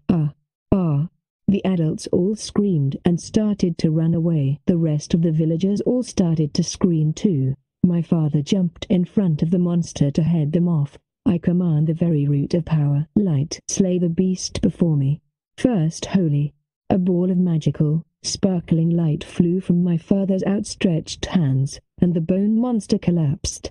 Everyone please calm down and listen to me. We need to evacuate here as soon as possible. While our tribe commands great power, we have no hope of standing up to such numbers. You're right. My mother threw a hatchet at a skeleton as she agreed with my father. But there were still large numbers of skeletons heading for the village. We will stay here and bide time. The rest of you. Okay. Yes. All right, if you are sure. Everyone caught their breath for a moment before beginning the evacuation. They decided to head for a town on the harbor. Even in a storm, they still might be able to escape on boats, out into the sea. But things didn't go as planned. Damn these monsters. A large beast with 3 heads was running for the village. My parents were fighting with all their might, but it wasn't enough. The beast was too fast. It kept dodging my father's magic and my mother's hatchet. Gah! The beast violently swung its clawed paw, and my father and another villager went flying through the air. They both fell to the ground, their joints twisted. Huh? What? I couldn't believe it. WH. The villagers started panicking and running as fast as they could. They ignored my father's shouts for order and ran for the ocean. The panicking villagers pushed by me, and I fell to the ground. Everyone, wait just a second. Are you okay? My mother was there, hugging me, but her face was pale. The 3-headed dog was chasing down the villagers, attacking them with its fangs and claws. I'm scared. My mother ran her fingers through my hair. It's okay, we'll be just fine, don't you worry. If my mother said we would be okay, we would be, right? We're going. My father started running off after the other fleeing villagers. My mother and I followed close behind. The villagers arrived at a cliff by the sea and started jumping into the ocean. The dog was chasing after them, and then, I couldn't believe it, the dog jumped into the ocean after them and started eating the swimming villagers. The ocean turned red. Whoa! Damn it, we were too late. My father was screaming. He and my mother ran off to attack the dog and defend the remaining villagers. I hid behind them. The huge, 3-headed dog leapt out of the ocean and turned to face us. It howled. It cornered us against the cliff, so that we had nowhere to run. The 3-headed dog leapt at us, its claws out. My father managed to bat away the claws with his magic, but then a shower of blood sprayed from his shoulder. Huh? Dear, are you all right? I'm fine, but... We were up against the cliff. The other villagers were all already in the ocean, but more than half of them had been. I was so scared. I held onto my mother's back. Everyone below was swimming to save their own lives, but the current was strong, and they kept getting pulled further out to sea. They were going to drown. If we don't take care of this thing, he'll follow the villagers into the sea and kill them all. I know. I'm sorry, honey. I was prepared. They finished talking and both turned to me. Raftalia. What? She was rubbing my back, trying to calm me down. Don't forget to smile. Be nice to the others. She's right. When you smile, everyone smiles. Father rubbed my head. Raftalia, things will be hard for you. If you aren't careful, you might even die. But still, even still, Raftalia, we want you to live. So please, forgive us for our selfishness. My heart started pounding. It was like I wasn't ever going to see them again. No, Mommy, Daddy. I didn't want to leave them. My mother pushed me hard, and I flew from the cliff, through the air, and fell into the ocean. All I could see were bubbles popping violently here and there. I hurried to get my head above water, and then, I saw it. I saw the exact second that the 3-headed dog leapt at my parents. No. The current took me, but I kicked the whole way. When I finally found myself on the shore, the sky was already dark. Huff, huff. There were other survivors from the village there too, but some of the dead villagers had washed up as well. The sky had already returned to its normal color. I had no idea what had happened, but I wanted to see my parents again. More than anything, I hurried back to the cliff where I had left them. There were bones lying all around. It looked like reinforcements had arrived from the castle to drive the monsters off. When I arrived, I found strips of flesh, and the skeleton of that monster. Knights and adventurers were carrying it off. I was able to piece together what had happened. Well, good thing it had already taken a beating. Yeah, otherwise we probably couldn't have beaten it. The adventurers and knight were bantering when they noticed me there. What's with the brat? Should we grab her? Wait, we are in mere human territory. What are you talking about? The area lord is dead. Didn't you hear? Oh yeah? Anyway, leave her alone. You know what would happen. They all split and made room for me to pass. Then I walked to the edge of the cliff and saw what had become of my parents. I started shaking and sobbing. No. How much time had passed by the time I knew what I was doing? I had already made graves for my parents. Don't forget to smile. Be nice to the others. She's right. When you smile, everyone smiles. Right. They had given their lives to save the other villagers, and they had entrusted the survivors to me. I'd show them. I'd be a good to everyone. I wouldn't let their deaths be in vain. If I just stayed there crying, my parents would be upset. I won't cry anymore. I'm going now. I started walking back to the village. You. Daddy, Mommy. The villagers that had run for the ocean had formed a crowd. There were many more children than adults. Is that Raftalia? Yes. Did your parents make it? An old man who had been our neighbor asked me. He looked concerned. I tried as hard as I could not to cry. I shook my head. Oh, that's... He was unable to find any words. He must have known that anything he said would make me cry. It's okay. My parents told me to cheer everyone up. Did they? You're such a strong girl. He. Was I laughing? It's fine. If I cried, my parents would be upset. Everyone. I shouted to get everyone's attention, and all the eyes of the crying children were on me. I know that you are all sad. I am too. But would our parents and brothers and friends want us to stay here and cry? Everyone seemed troubled by my words. They were twisting their faces up. I put my hand on my heart and stepped forward. To all of you that think our loved ones haven't died, I ask you, how would they feel if they came back to our village and found it like this?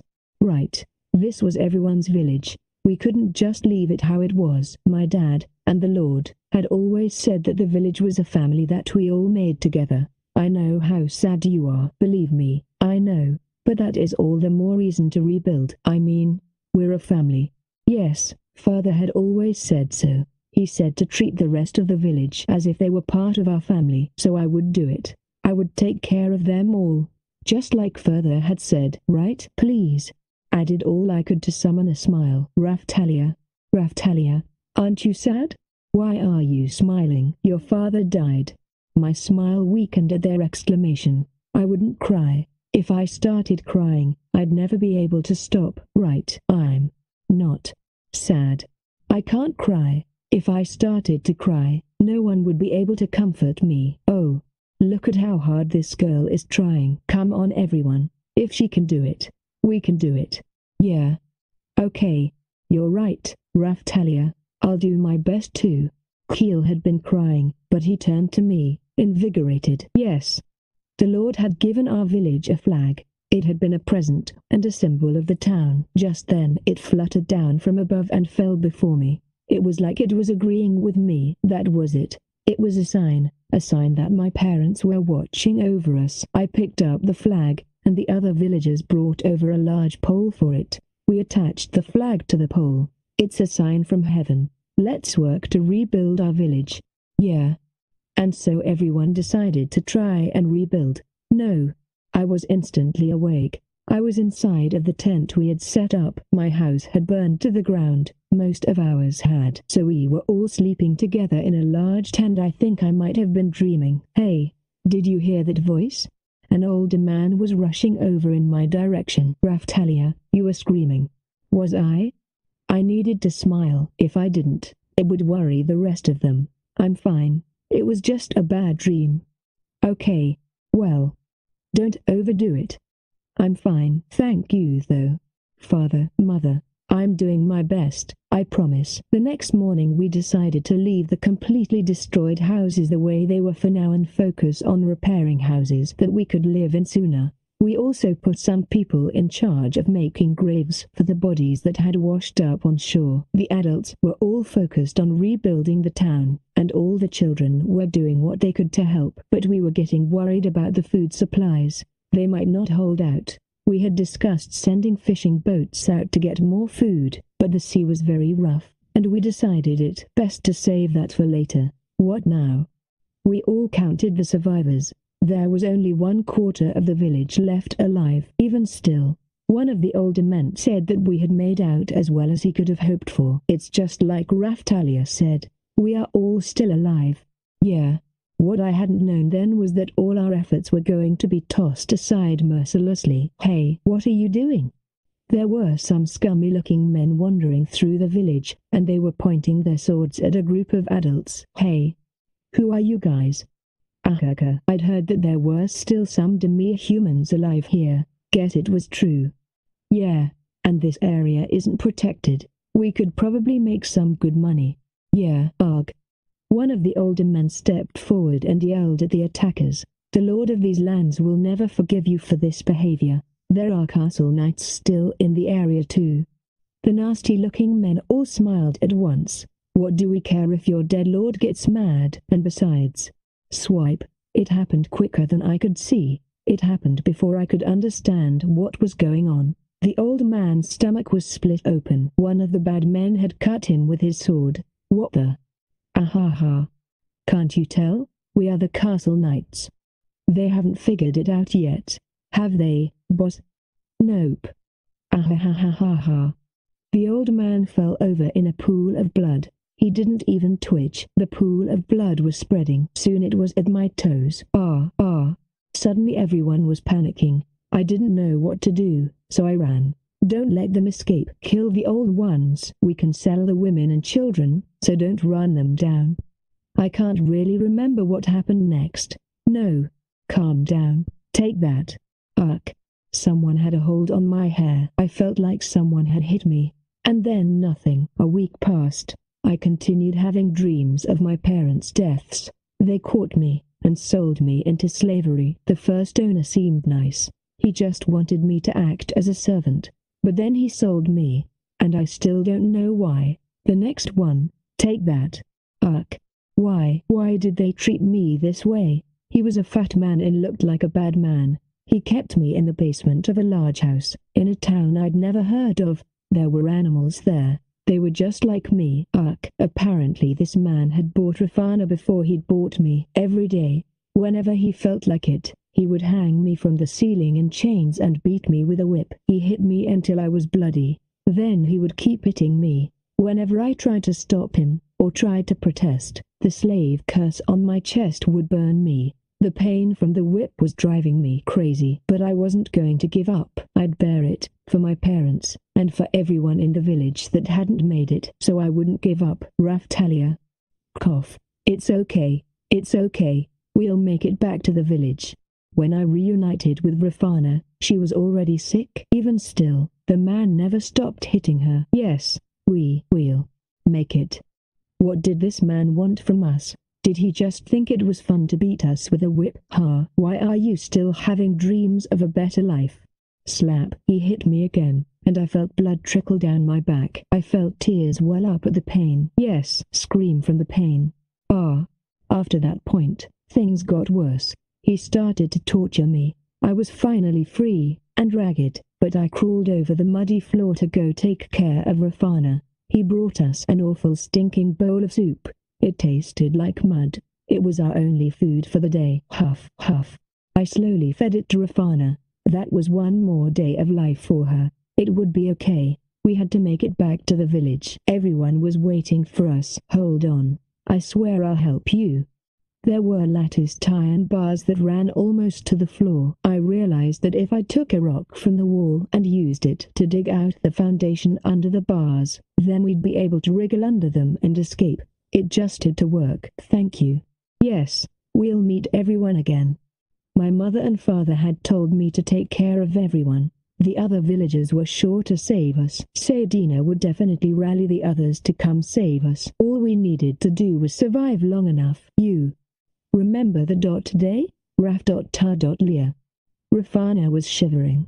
She was stretching out her hand to the ceiling. You remember that Lord's flag? Yes. I grabbed her hand and squeezed it hard. I remembered that flag had given us hope. I missed those quiet days. Those days when nothing was wrong, but those days were gone, so I had to bring them back. It was up to me. Cough. 3 days passed. I could hear his footsteps coming close. Raftalia.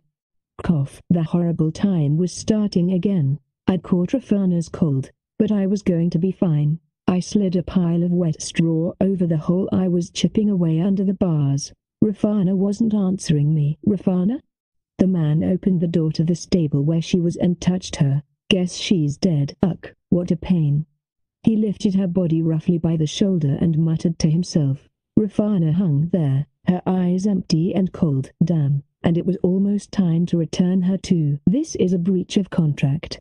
Then he kicked her body, like she was just a toy. I didn't know it at the time, but I found out later. Apparently there was a class of people that entertained themselves by buying demi humans as slaves and then torturing them. That's what we were, just slaves sold to satisfy that man's personal whims. What, Rafana? No, it couldn't be. I reached out a shaky hand to touch her. She was so cold, so cold. I couldn't believe it. No, Rafana. I was sad, angry, terrified, hopeless. I had so many different emotions stirring inside of me. Why? Rafana hadn't done anything wrong. It's because you won't stop crying at night. She couldn't get any sleep. This is your fault. No, sniff, Rafana. The man strung me up and started to whip me. He hit me even longer than usual that day, but I kept my eyes locked on Rafana the whole time, and I couldn't even feel the pain. Oh hey, you're always muttering about some village, aren't you? I didn't have to answer him. Everyone was waiting for me. Apparently that village was destroyed a while ago. Here's proof. He held out a crystal ball. A beam of light came out of the crystal ball and projected an image of the village on the wall. It was worse than the village I knew. It was destroyed, and there wasn't anyone there. The flag was tattered and burnt, and the ground was littered with bones. Oh yeah, I heard you saying that you were the person who supported everyone in that village. Apparently everyone left it to rot and ran away. Ah. The man flashed a smile. He had never seen me cry, never seen me blink. He was enjoying this. Something inside me snapped. I couldn't do it anymore. My mother and father had entrusted the village to me, but there was no one left. Then what should I do? There was nothing left for me. Cry harder. The pain was so intense I thought I would go crazy.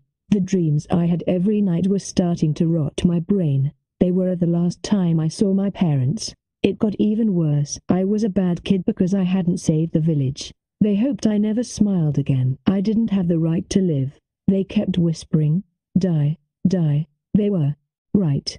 I would never smile again. I didn't want to, because I broke my promise. The man finally sold me. Either that or the time had run out on his torture game. This is horrible. This is way under what she's worth. Damn. Come on, she's on the verge of death. I can't use her in this condition, so I'm going to have to subtract lost time from the price. I understand. Yes. A fat man dressed in a nice suit bought me. He was different from the last slave trader to manage me. What would my next owner be like? I'm sure she could have been treated a little better. The new owner gave me medicine and food. Cough, cough. I don't think she will last very long, the owner said as he put me in a cage. So I finally wasn't worth anything to anyone. My parents were gone, and my village was gone. It was like the world was telling me to die. It hurt. I wanted to die. I wanted it to be quick. I don't know how much time passed. I was just staring through the bars of my cage. Many people came and went, and then, this is about the cheapest I can offer you. The slave trader had brought a young man to my cage. The one on the right has a genetic disease. He's a rabbit. The one in the middle has panic attacks and is a raccoon, and the last one is a mixed breed lizard man. They all have their share of problems. The young man was negotiating with the slave trader. The young man met my gaze for a minute. His eyes were sharp enough to kill. He looked angry. I gasped. His eyes wandered to the other two slaves. His eyes were scary. He was filled with hate, more hate than the man that whipped me. It looked like he hated the whole world. If he bought me, I'd probably die in a day or two. She has panic attacks in the night. She's a lot of trouble. Were they talking about me? I couldn't tell. But in the end, the young man bought me. The spell to register as a slave always hurt. I hated it, but I was sure this would be my last owner, because I didn't have much time left. A little while later, the new owner gave me a knife and made me kill a monster. It was so scary, but if I didn't do it, the curse on my chest burned. We left the weapon shop, and my stomach started rumbling. He was going to yell at me. I shook my head. I wanted to tell him that I was fine. I was fine, so don't be mad at me. Don't whip me. Sigh. He just sighed. Was he angry? He just walked off and brought me to another shop. They were selling food there. I think I had seen the shop in town before. I'll have the cheapest lunch you've got, and she'll have the kids' meal that kid over there is having. What? I had been gazing, envious, at what that other kid had been eating. Then my new owner just bought it for me? I couldn't believe my own ears. Everyone outside of my village was supposed to be evil, weren't they? WH.Y? You looked like you wanted to eat it. What's the problem? You want something else? I shook my head. Why are you feeding me? Because, ever since I'd become a slave, no one had treated me this way. I already told you. You looked like you wanted to eat that. But, just eat it. I need you to be healthy. If you stay skinny like that, you're just going to die. Die? I would die. I was sure to die. Just like Grafana. I'd die of the same disease. Here you are. The waitress set a big, elaborate meal in front of me. There was a flag sticking out of it. What I had been envious of, only minutes before, I now had for my own. I hesitated. I bet that when I went to eat it, the young man would throw it to the ground and laugh at me. Aren't you going to eat? He looked at me, confused. Can I? Yeah, hurry up. Yes, he would probably destroy it all. I slowly reached my hand out.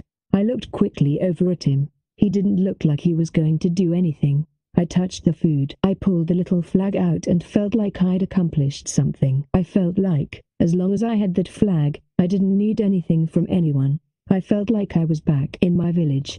I felt like it was the very same flag, the one that we'd lost. I held tight to the flag as I ate the food. It was so delicious that I found tears streaming down my cheeks. If I cried, he'd yell at me for sure. I tried to wipe them away without letting him notice. Is it good?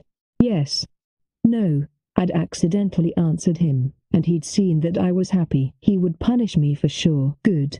That's all he said. I couldn't understand. I held tight to the flag. I felt like it was filled with something compared to the flag our Lord had given us. It was very small and very cheap, but it felt like it contained all that I'd lost. It felt like it wanted me to remember something important. I turned to the young man. He looked just as angry as ever, but something was different. What was it? His face and voice were so scary, but was he really a nice person? I had so many doubts. A lot happened that day. He gave me medicine, and made me walk to all kinds of places.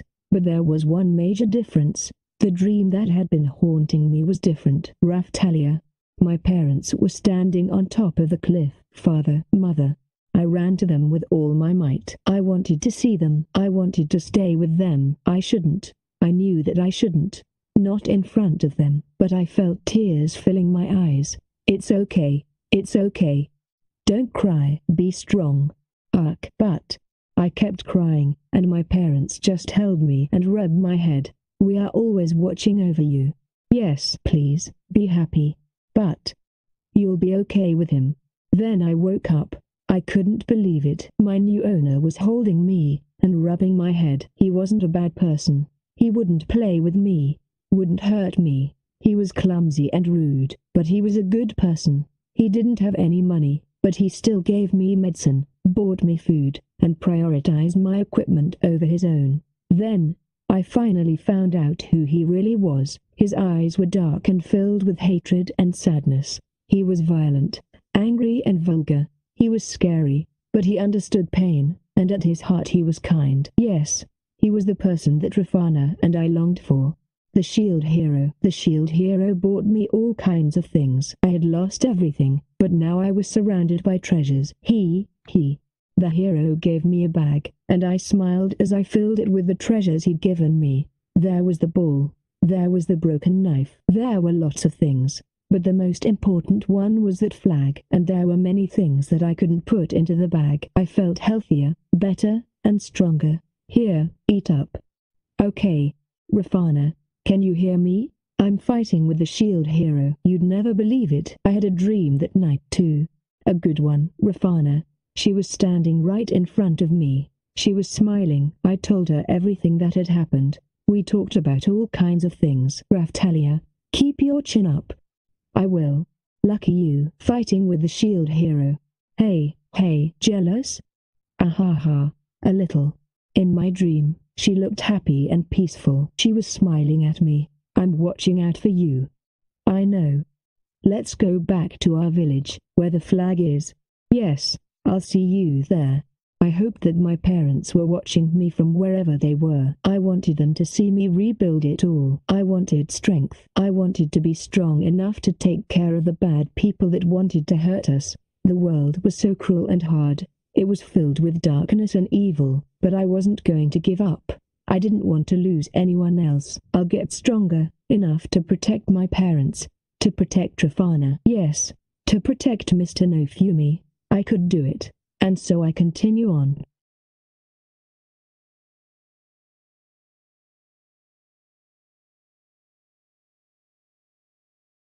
Volume 2, Prologue, Shared Pain. I woke up in the castle storeroom. It was musty. I really hated it in there, but I felt pretty well rested. Snoring.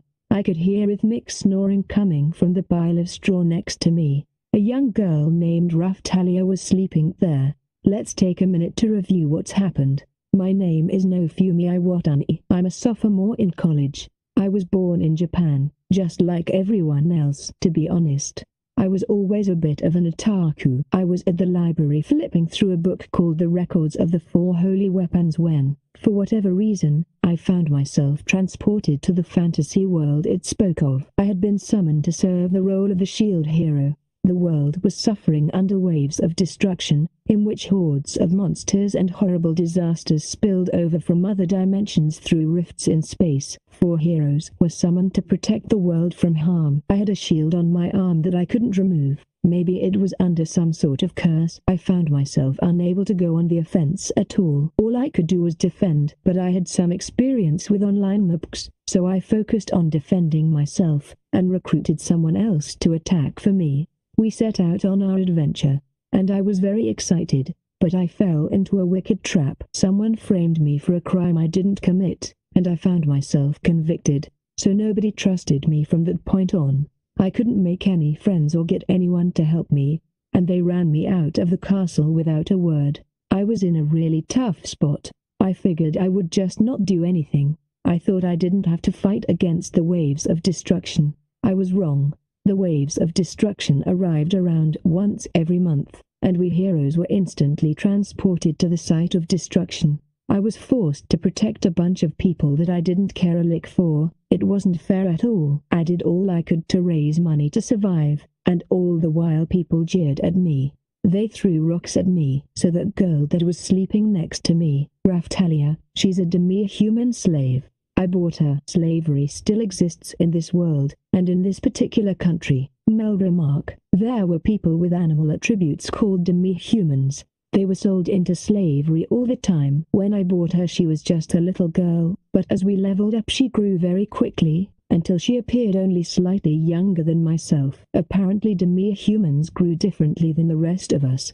They developed based on their level, not their age. In the beginning, I thought I'd work her hard, considering she was a slave and all, but soon enough this pompous jerk named Motoyasu forced me to battle. During the fight, Raftalia believed in me and attempted to sacrifice her own freedom to protect me.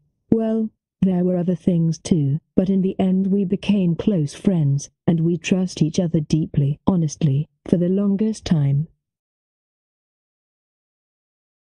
I couldn't have cared less if everyone in the world just dropped dead, but now, I sort of feel like I want to help out. Raftalia woke up and rubbed her eyes. Good morning, Mr. Nofumi. Morning. Looking at her again, she really was quite beautiful. Her face was like a work of art. I could use words besides beautiful, but I'll hold off for now. Her hair was brown and hung in loose curls down her back. Her eyes were big and bright. They were the color of a deep red tea. They were the most beautiful eyes I'd ever seen. With all that she had been through, I don't know how her eyes were still so pure and kind. They were too pure to belong in a body of her age. They really were the most charming thing about her. I leveled up and earned money with Raftalia until the first wave of destruction came. It was the first wave I'd seen, but it was the second wave that had visited the world. It was a hard fight, but I'll tell you all about that later on. The really tough stuff happened afterwards. Should we go get some breakfast? Yeah, think we can get some in the castle dining hall? Perhaps. Let's go see. So we made for the dining hall, and I kept running over all we'd been through. By the way, my bad name had yet to be cleared. The castle officials treated me coldly. Anytime I tried to go to the cafeteria, the guards would turn me away. The knights and other heroes are still eating. They'd say, "Come back when everyone else is done." If I hadn't been forced to be the shield hero, if only I could have attacked, I'd have taken care of that whole crowd a long time ago, and I wouldn't have let being a hero stop me. We finished eating and were led into the audience chambers. The occasion was to be one of celebration. We were all about to be compensated for our efforts during the wave of destruction. Give me a break. If they were going to make us wait a day before they paid us, they should have said so in the first place. I swear. The trash was just trying to piss me off. The thought of spending another second with this group of jerks was unbearable. What if I got an ulcer? The person I called trash was, in fact, the king of this land. Alt Graham remark. The second? The third? I can't remember. Anyway, apparently he was the one who summoned me here. When I'd been framed and accused and convicted, he never even tried to find out the truth. He just let it all go and let me take the fall. Some king, right? And then, just last night, he used his authority to throw a fit and cause a big disturbance. Now then, we will distribute the reward funds for your performance in the last battle, and also your preparatory funds for the next wave. That's what I really needed, money for preparations. The trash had promised to give the money to all of us heroes. An attendant entered the room. He held a bag of money stiffly in his fist. Now then, to each of the heroes. I turned to look at the bags of money. At the very least, they were sure to provide us with 500 pieces of silver for each month. What would I buy with it? It would probably be wise to start with a new weapon for Raftalia, or maybe it was time to invest in some better armor. Come to think of it, I also wanted some new materials to use for making medicine. I could let my shield absorb them too. I could see what kind of abilities they got me. I listened to all the coins sliding around inside the bag and fantasized about what I would buy. The attendant held the bag open so that I could see the contents. I quickly counted the coins inside. Yes, there seemed to be 500 pieces in there. To Mr. Motoyasu, both in recognition of his performance, and to express our future expectations for him, we present 4,000 silver. Hey now. I was taken aback. I staggered and quickly looked over at the very heavy bag that Motoyasu was now holding. If I were to say something, it certainly wouldn't get me anything but contempt though, so I just bit my tongue. I felt my fingers curling, involuntarily, into a fist. They called this guy Mr. Motoyasu, but his real name was Motoyasu Kitamura. Like myself, he had been summoned from an alternate Japan, and he was one of the 4 heroes, the spear hero. He was 21 years old. The other heroes apparently had experience in, and knew all about, this world. They knew it from some game they had played back in their own worlds, but they didn't share any of that knowledge with me. They framed me and kicked me when I was down. So this Motoyasu guy apparently ended up getting stabbed because of his womanizing and then woke up here. That's just what he says though, so who knows if it is true or not. He only allowed women into his party. It was like he was setting up some kind of harem or something. Last night, thinking that I was abusing Raftalia as a slave, and to satisfy some kind of messiah complex, he decided to try and save her from me and challenged me to a duel. Normally a duel would have to be agreed on by both parties, and both parties would need to have something to gain by it, but not this one. He forced me to fight when I had nothing to gain. Obviously I refused, but the trash stepped in and forced me to participate. If I lost, they would take Raftalia from me, and if I won, I got nothing. Pretty damn unfair, if you ask me. Anyway, I had to fight him, and I didn't want to go down without a fight. So I did what I could with what I had and ended up pinning him. It looked like I was going to win. But then someone cheated and attacked me from behind to ensure I lost. In the end though, Raftalia refused Motoyasu and came to my side on her own. And that was that. So basically this guy is the cause of all my troubles. Honestly, he looks like your typical ladies' man. He's handsome enough, and entertains himself by hitting on girls all the time. He wore a glamorous, polished silver breastplate. He was very clearly on the winning team. Next, Mr. N. In recognition of your fulfillment of our request, and of course to express our trust and hopes in you, your reward is 3,800 pieces of silver. Him too? Ren was standing there pretending to be unfazed, but he was obviously jealous of Motoyasu's more impressive funding. He let the bag of silver hang heavy from his hand. I could hear him muttering to himself, "Just 'cause you're the king's little favorite." Ren's real name was Ren Amaki, and just like me, he had been summoned here from another Japan somewhere. He was the sword hero. I think he said that he was 16 years old. Yes, he was from Japan too, but not the same Japan that I was from. In his world, they had something called VO, and it was some kind of system that let you enter a virtual world completely. Wherever that Japan was, it was more technologically advanced than the world I was from. Apparently there were many different Japans. Had you asked me a year ago, I probably would have jumped at the chance to visit his world. He was about as tall as you would expect a 16-year-old to be, and his face was a pretty little thing. A very princely swordsman, that's him. He always played it cool, but I got the impression that he was actually very hot-headed under all the acting. He was condescending, and I always imagined him thinking of himself as the real hero, the one that would save the world because of what he knew about games. Now for Mr. Itsuki. News of your deeds has echoed throughout the land. You truly did an amazing job in such trying times. Your reward is 3,800 pieces of silver.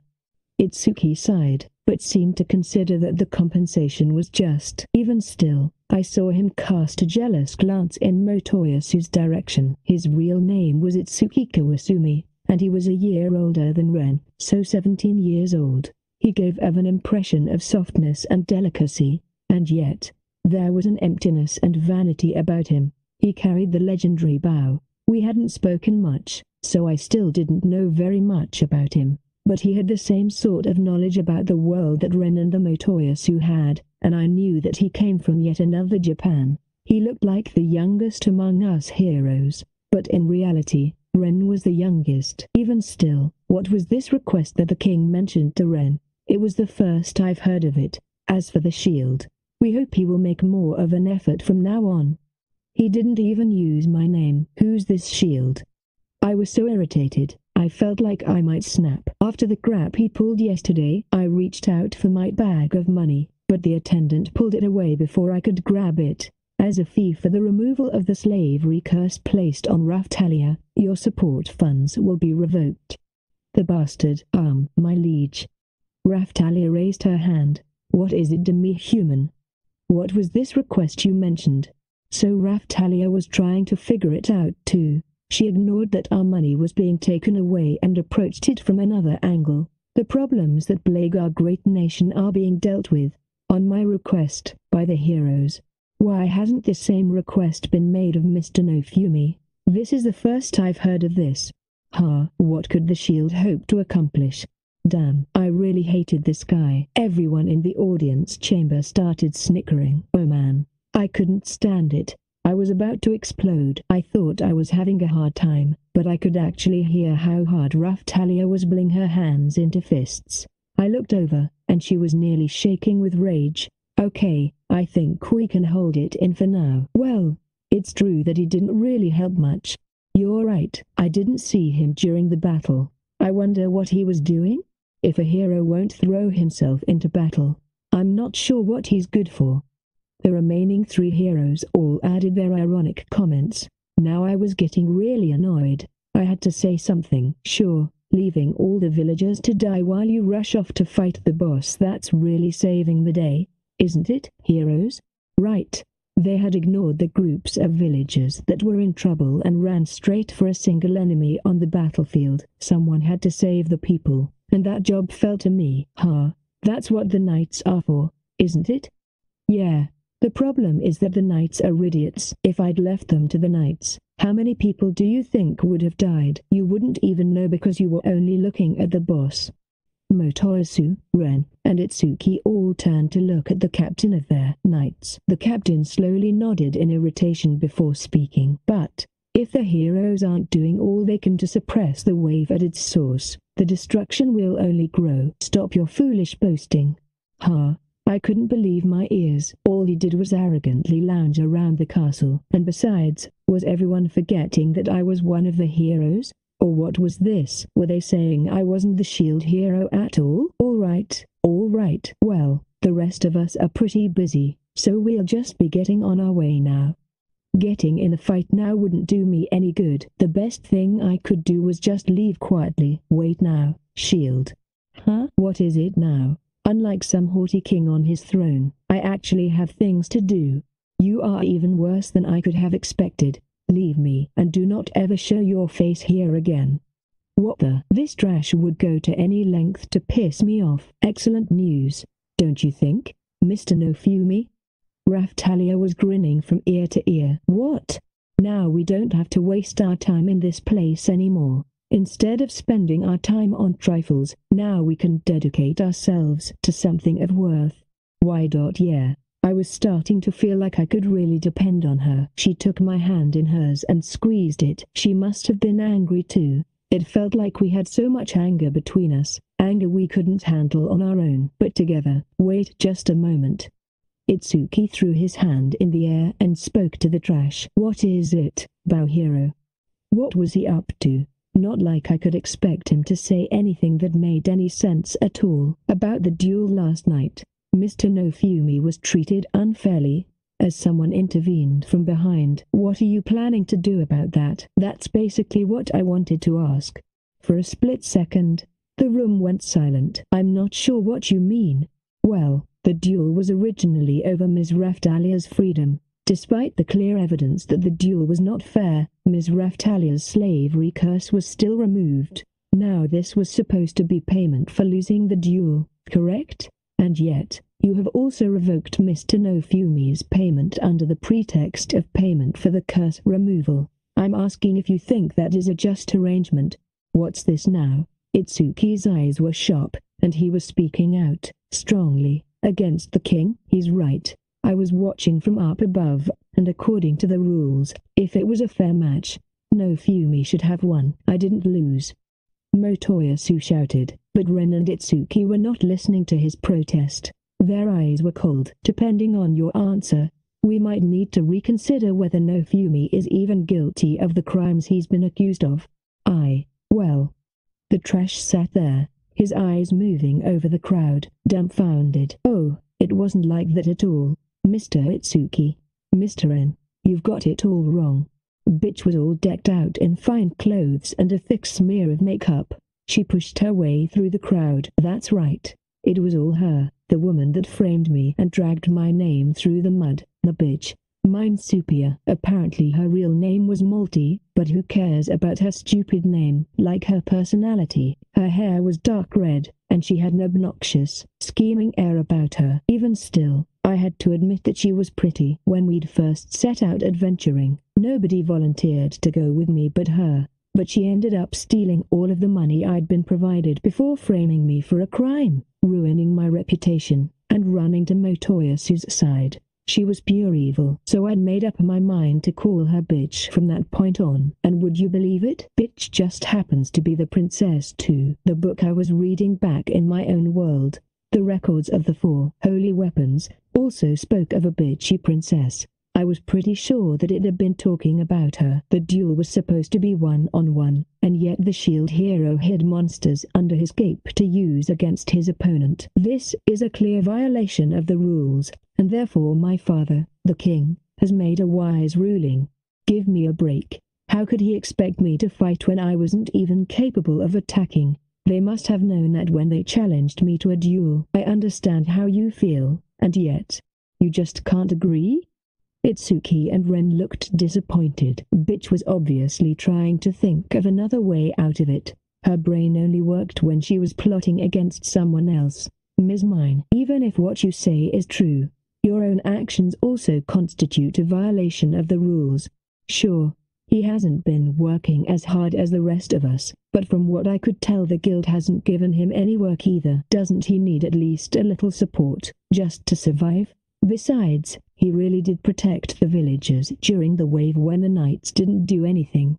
Bitch's face twisted up. I could tell she was annoyed. What could she do? Sure, she could use her authority as the princess, but she knew she couldn't get away with obviously manipulating the heroes. The burden of proof should be on her. This was different from the time they framed me. There hadn't been any witnesses back then. Very well then. We will provide him with a small amount of funds. Take them and be gone. The trash gave his pompous order from on high, and an attendant tossed a bag of money in my direction. Very well then, my liege. We will take our leave. Thank you for your judicious consideration. Raftalia sounded cheerful, and she led me out of the castle, running off with his tail between his legs. As if Motoyasu had any room to talk, Ren and Itsuki stood by in silence. Who knew? Just acknowledging our mutual hatred made life so much easier. Besides, it was starting to seem like Ren and Itsuki were harboring their own doubts about Motoyasu. Even still, they weren't going to do anything about it. They wouldn't sacrifice their own position. Now would they? Nah, they'd have to stay on my blacklist for now. All right then, let's head back to the slave trader's tent and have him reapply the slave curse. What? Raftalia said this to me immediately after exiting the castle gates. If we don't, I don't think you'll ever be able to really believe me, from the bottom of your heart. I don't. Come on, you don't need to be a slave anymore. I think I do. What? Mr. Nofumi, you've lost the ability to believe in anyone who is not your slave. Don't you lie to me about it, Ether. Had I done a bad job raising her? She was right that I couldn't believe in anyone who wasn't a slave, but still, I think I could believe in her, even if she wasn't a slave. If Raftalia had only been thinking of herself, then she would have run to Motoyasu after the duel. That would have been best for her. She knew that everyone in the kingdom hated me, and that no one trusted me, and yet she still chose to team up with me. That said something. Hey, Raftalia. What is it? You really don't need to get the curse. But I want it. What was wrong with this girl? I want proof that you believe in me. When she said that, I instantly thought that I wanted to protect her. Emotion welled up in my chest. I think it was love, but there was something else there too. She certainly looked like a full-grown woman, but she'd been a child only a week or two prior. Apparently mere humans matured by level as opposed to age. She had lost her parents in a wave of destruction only recently. Maybe the emotion I was feeling wasn't romantic love. No, I think it was more like the love of a parent. I must have felt that way because I'd seen her grow up before my own eyes. Yes, that had to be it. That must be what it feels like to be a parent. That would be my role. I had to watch over her. Come on, let's go. If she was that insistent on it, then I wasn't going to be able to stop her. She could do whatever she wanted. We decided to pay a visit to that tent, the one that was selling slaves. Chapter 1, Egg Machine. Well, if it isn't the hero, what can I do for you today? We entered the tent, and the courteous slave trader was right there to meet us. Whoa. He looked Raftalia over carefully and grunted in surprise. She's certainly changed. Who thought she was such a diamond in the rough? He looked over at me and sighed. He was the slave trader that had met me at my darkest hour, just as I had all my possessions stolen and reputation ruined. Just when I realized I had to level up without any means of attack, he showed up and asked if I might be interested in a slave. He was an older man, plump, and decked out in a suit with coattails. He looked untrustworthy, to say the least, but he took a liking to me for some reason and said he would do what he could to help. He was the man who sold me Raftalia. What? I thought she was more like us. I hadn't realized she had so much potential. What the hell was that supposed to mean? I almost blew up at him but managed to control myself.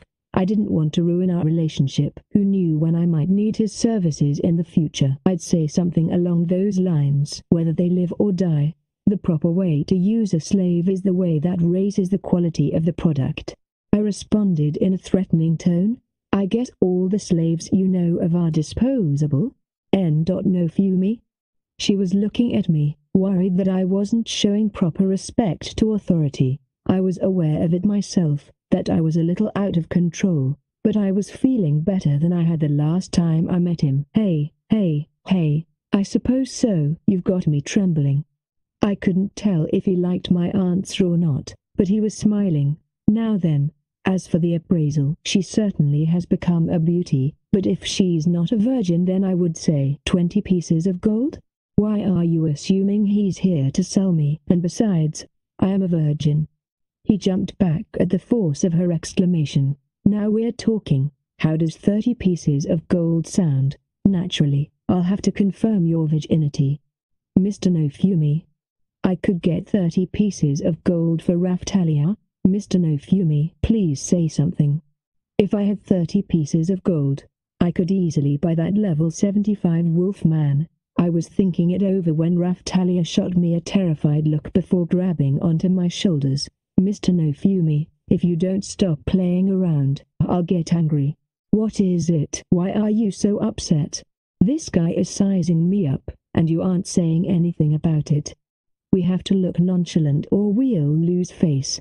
That's all I could think of to get her off of my back. If I didn't hide my thoughts better, Raftalia would figure out what I was thinking, and besides, it's not like I would sell off the only person that believed in me. And yet, 30 pieces of gold? I caught myself muttering, and Raftalia gripped my shoulders even harder. Ouch, ouch. It looked like Raftalia's attack power was now stronger than my own defense. That was good. I could depend on that in battle. You want me to just run away right now? I'm just kidding. I was just surprised that you are worth that much. But Mr. Nofumi. She relaxed her grip and looked embarrassed. Anyway, slave trader, I've already decided not to sell her. Who would sell off their own daughter? Daughter? Don't worry about it. Huh? Even if I behaved like her father, she really only had 2 actual parents. If I just started behaving like her father, she was sure to hate it. Well, that is too bad. Too bad indeed. Now then, what can I do for you? Haven't you heard all the commotion at the castle? He smiled at the question. I've heard of it. The slave curse has been lifted, yes? If you already know, then that makes things easier. And if you already know, then don't waste our time appraising her worth. I'd been on the verge of losing my good graces with her. That king's rash remarks are not going to get rid of slavery in this kingdom. No, sir. The previous night the king was so upset that I was keeping Raftalia as a slave that he was going to bend the laws to confiscate her. Apparently the only justification was that Motoyasu didn't like the idea of it. Huh? But the royal family doesn't keep slaves, do they? The royals buy more slaves than anyone. They find all sorts of ways to put them to use. Yes, sir. That idiot Motoyasu, the stupid spear hero, did he think that he could say all those things and not end up a hypocrite against the crown? Come to think of it, that really would be hilarious, and it would probably be better for the country in the end. Yes, the country is not monolithic. There are many different voices to be heard. If the crown were to speak out against it, they would be the first ones to suffer from the proclamation. Yes, sir. Does the fool really have that much power?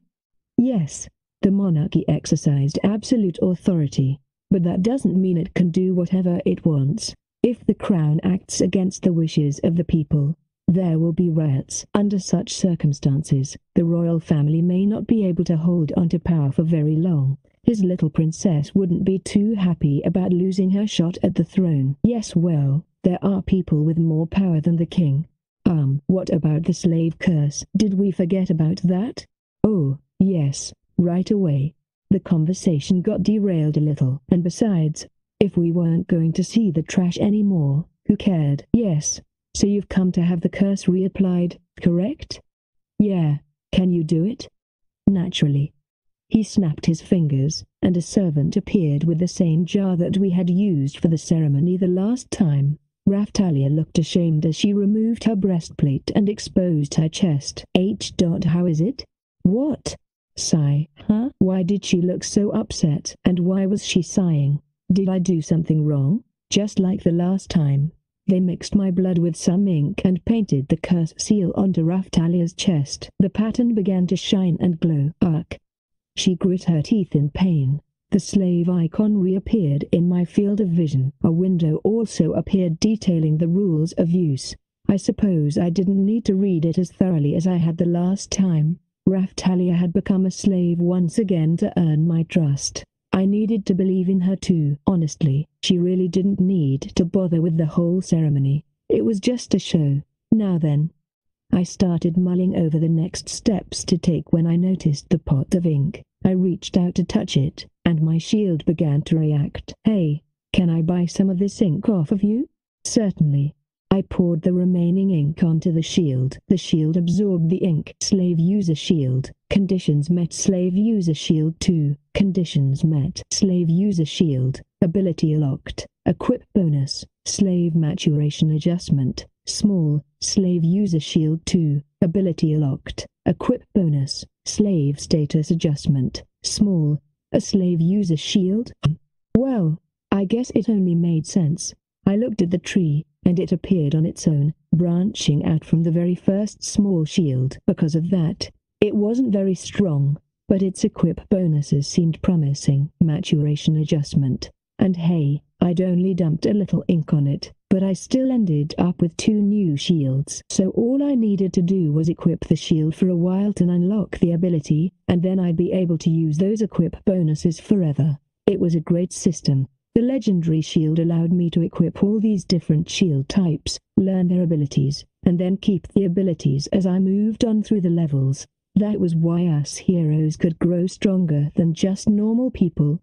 Our skill tree continued to grow. I think I had a pretty good handle on the skills, abilities, status boosts, and equip bonuses that the shield had accrued so far, but there were still so many things I didn't understand. And I was beginning to feel that my mastery of the shield would decide whether or not I survived. I quietly looked over at Raftalia. What is it? That reminds me, I'd let the shield absorb some of her hair. At the time I'd seen something about a raccoon shield. But this must have completed another requirement. That must be what unlocked the slave user shield too. At least, that was my best guess, which would mean that. Raftalia, can I use a little of your blood? What is it? I want to try something. She tilted her head and looked confused but poked the end of her finger with a penknife anyway. She dripped the blood into the ink pot, mixed it, and poured a little onto my shield. Slave user shield 3, conditions met. Slave user shield 3, ability locked. Equip bonus, slave maturation adjustment, medium. Nice. I was right. Mr. Nofumi, you look like you're having a lot of fun over there. Yeah, well, I just unlocked an interesting-looking shield. Excellent. I changed my shield into the slave user shield and decided to wait for the ability to unlock. Now then. We were finished there, so I turned to leave when I noticed a large wooden crate in the corner of the tent. It was filled with eggs. I'd never seen it before. What could it be? What is that? I asked the slave trader. Oh, that's a product for our cover business. And what is your cover business? We deal in monsters. His eyes shined when he answered. Monsters? You mean there are monster trainers around here? You are a very clever man. Have you heard of them? I don't think I've ever met one, but... Mr. Nofumi. Raftalia raised her hand. What is it? Philolials are monsters raised by monster trainers. I'd never even heard of a philolial. I didn't know what she was talking about. What's that? Those giant birds around town, the ones that pull carriages instead of horses. Oh, yeah, okay. I'd seen them in town. They were giant birds that were used like horses. I thought they were some kind of animal that existed in this world, but I guess they were technically monsters. There was a monster trainer in my village. He had a ranch where he raised different monsters for their meat. Really? I guess in this world, farmers and ranch herders, anyone that worked with creatures like that were considered monster trainers. Maybe they just didn't have the idea of animal, and everything that wasn't human was called a monster. So what are those eggs? If the monsters aren't raised from the egg, they won't take to human masters well. That is why we sell them as eggs. Yes, sir. Okay. Would you like to see the monster cages? He'd sell anything you wanted. This slave trader was quite the capitalist. Nah, I'm good for now. But hey, what is that sign that's leaning on the egg crate? I couldn't read what was written on it, but there was an arrow pointing to the box, and it appeared to be scrawled with numbers. It's a lottery. One try for 100 pieces of silver, and if you win, you get an egg. That's one expensive ticket. At the moment, we had 508 pieces of silver, which was quite a lot of money. Well, they are very valuable monsters. I'm just asking to get an idea. But what were they called? Philolials? How much do you normally sell one of those for? For an adult, typically around 200 pieces, but that can go up or down depending on the quality. Yes, sir.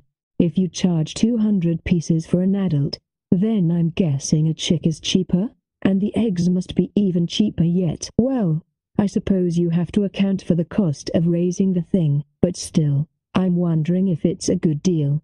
Well, it's not like that, you see. The real egg is mixed in with other eggs. Oh yeah, you did call it a lottery. So you could either hit or miss. So if you pulled a loser, you would get nothing. And if you pulled a winner, you still ended up paying more than you would have in the first place. And I'm guessing there aren't actually any real eggs in there? How dare you? Are you accusing me of unjust business practices, my dear hero? Am I wrong? I am very proud of my business. I might enjoy tricking a customer now and then, but I take no pleasure from misrepresenting my products. You like tricking people, but not misrepresentation? I couldn't follow his logic. I gave up on that for the time being. And what do you get if you pull the winning egg?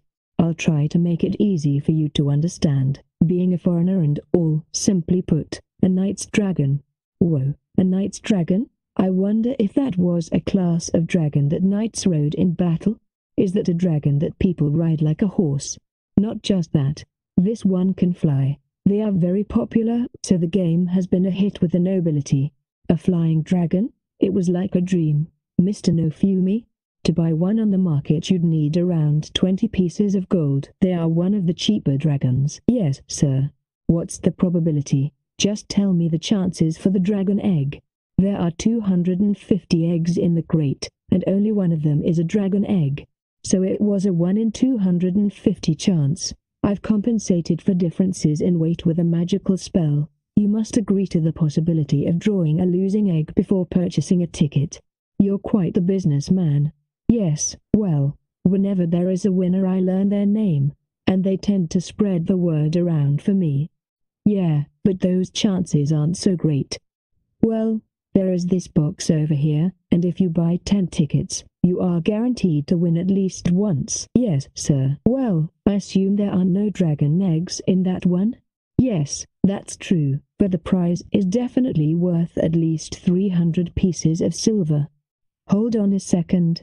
Isn't this like some online slot machine? Crimin, these games are set up to make profits for the businesses who make them, and he almost had me for a second there. Thinking it over, I wondered how far I could progress with only Raftalia in my party. Would it be cheaper to buy another slave, or to buy a monster to travel with us? Maybe I should try out my new slave user shield. Raftalia was already at a pretty high level, so the maturation adjustment probably wouldn't benefit her all that much. But then again, I'd have to raise the monster. Traveling with Raftalia, the major costs were updating her equipment. But there was a good chance that monsters could fight without having to use any equipment at all. I could use all the additional money we earned on Raftalia. All right, I'll try it once. Thank you very much. As a show of goodwill, I'll excuse the cost of the slave curse ceremony. How generous of you. I like that kind of thing. Mr. No Fumi? What is it? Are you buying a monster egg? Yeah, I thought we could probably use another party member. I could get a slave, but they would end up costing more money for equipment. I figured that investing in a monster might be a good way to go. Yes, but monsters can be a real handful. I know that, but don't you kind of want a pet? Are you sure that you aren't trying to get a dragon egg? Even if we got a Nuse pill, I'd be fine with that. I kind of like little animals. Mercs often let you keep pets and use them in your party. At the very least, they could be relaxing to have around. And if I could give them orders, like a slave, then they could help out in battle. We had a little extra money, and I could tell that it was loosening my purse strings. But still, it didn't seem like a poor investment to me. Besides, if there was a slave shield, there should be one for monsters too. And if we raise it up and then sell it, we won't feel as bad as if we'd done the same thing to a slave. Oh, okay. I think I understand now. Sure, we might get attached, but we needed money. There was no escaping that. I think selling off a slave is difficult because you know that they are a person. Just like Raftalia had come back to me of her own free will. If the next slave did the same thing, I wasn't sure I'd even